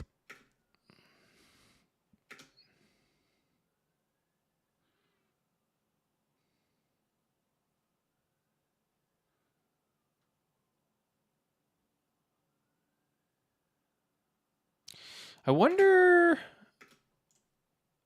Maybe there's an art... No. Because consuming the action point doesn't mean anything. Brian Gutierrez is in chat. How you doing? We're doing the thing. It's not quite going to be enough, though. Alas. Alas, alas.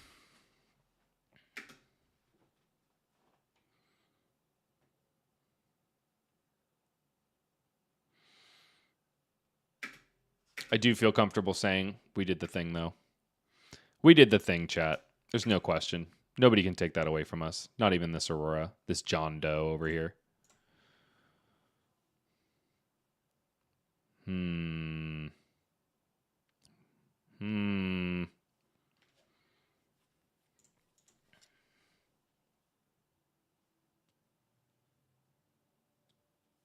Playing Channel Lightning Valley at action speed.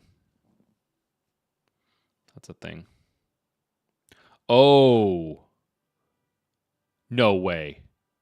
Aw. Damn. I thought we caught him with all instants in hand. Unlucky. This is how it ends.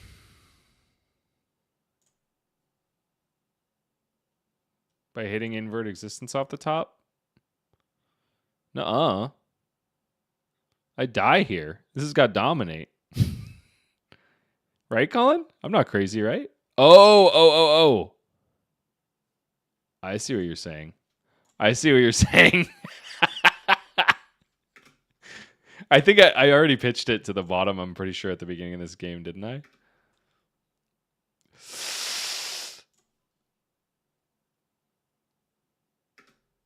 Oh, nice try. Nice try. What Colin was talking about is we are running invert existence in this list. I'll show it to you before I head out. That's not the list. Did I make a copy of it, Colin? Ugh. Okay, hold on. No, the best way to do this is just to make a Talishar game. Okay. Quick story time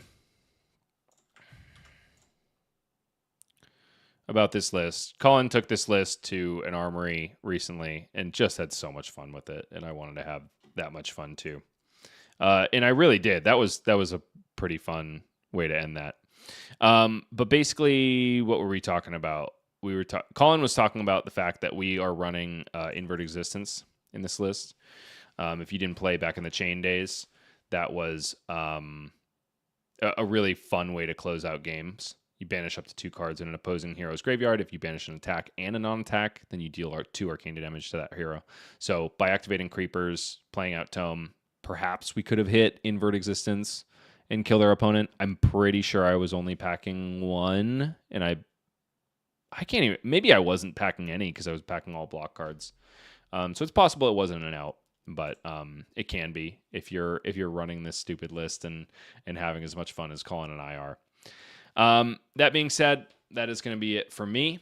Thank you so much to everyone that hung out with me this Friday evening. I know this is a precious weekend time, and the fact that you spent it with me means a lot. And kicks off my weekend awfully nicely. Brian Gutierrez says, love the list. Thank you for the games. Best Fabber and streamer. Right back at you, buddy. Yeah, like I said, that's going to be it for me, folks. Before I let you go, we're going to do one more round of plugs. First and foremost, join our Discord, discord.age.events. There you can chat with all of the folks that you see on the AGE Open series all year long. They're all active there. You can also submit deck lists to be played on stream by any of our streamers. Speaking of which, the AGE Pro team is getting a whole stream team together that's being headed up by myself. We got some familiar faces on this screen, such as Jonah Overhaul, who was playing against us on Reinar earlier this evening. We got Joshua Rath, who is always in chat, a Viserai gamer like myself, and just an all-around good player. Josh is going to be taking up that Monday morning slot, usually 10 a.m. PST. Jonah is coming at you this weekend on Sunday, also at 10 a.m. PST. It's going to be a brunch Sunday fun day with Jonah Overhaul. We've also got a number of other faces that are going to be joining the stream team real soon, so tune in for them. And yeah, we've got a whole cast of characters that I know and love very well, and I think you will too. So tune in for them. Be on the lookout. Last but not least, we've got the Arcane Games and Events Open Series Players Championship that's coming up on September 29th of this year. Not this weekend, but the following weekend. That's Sunday. It'll be held at Collector Legion, where we have whittled down the best of the best in the Southern California region in Flesh and Blood. And now we have made the cut for the top 16 players all year round, competing at the AGE Opens. And now it's just 16 that are going to be duking it out for the illustrious title of Players Champion. Anthony Pham is going to be defending his title. He's also joined the AGE Pro Team stream team.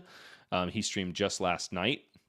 And that's Mr. Come to Locals himself, Mr. FM Boost himself. He'll be on stream. I will be on the coverage team. I'll be casting along with, I believe, Sam O'Byrne and Michael Murray. That is yet to be confirmed. But I hope to see you there. Thanks once again for hanging out with me. And I will see you next time. Have a great evening, everyone.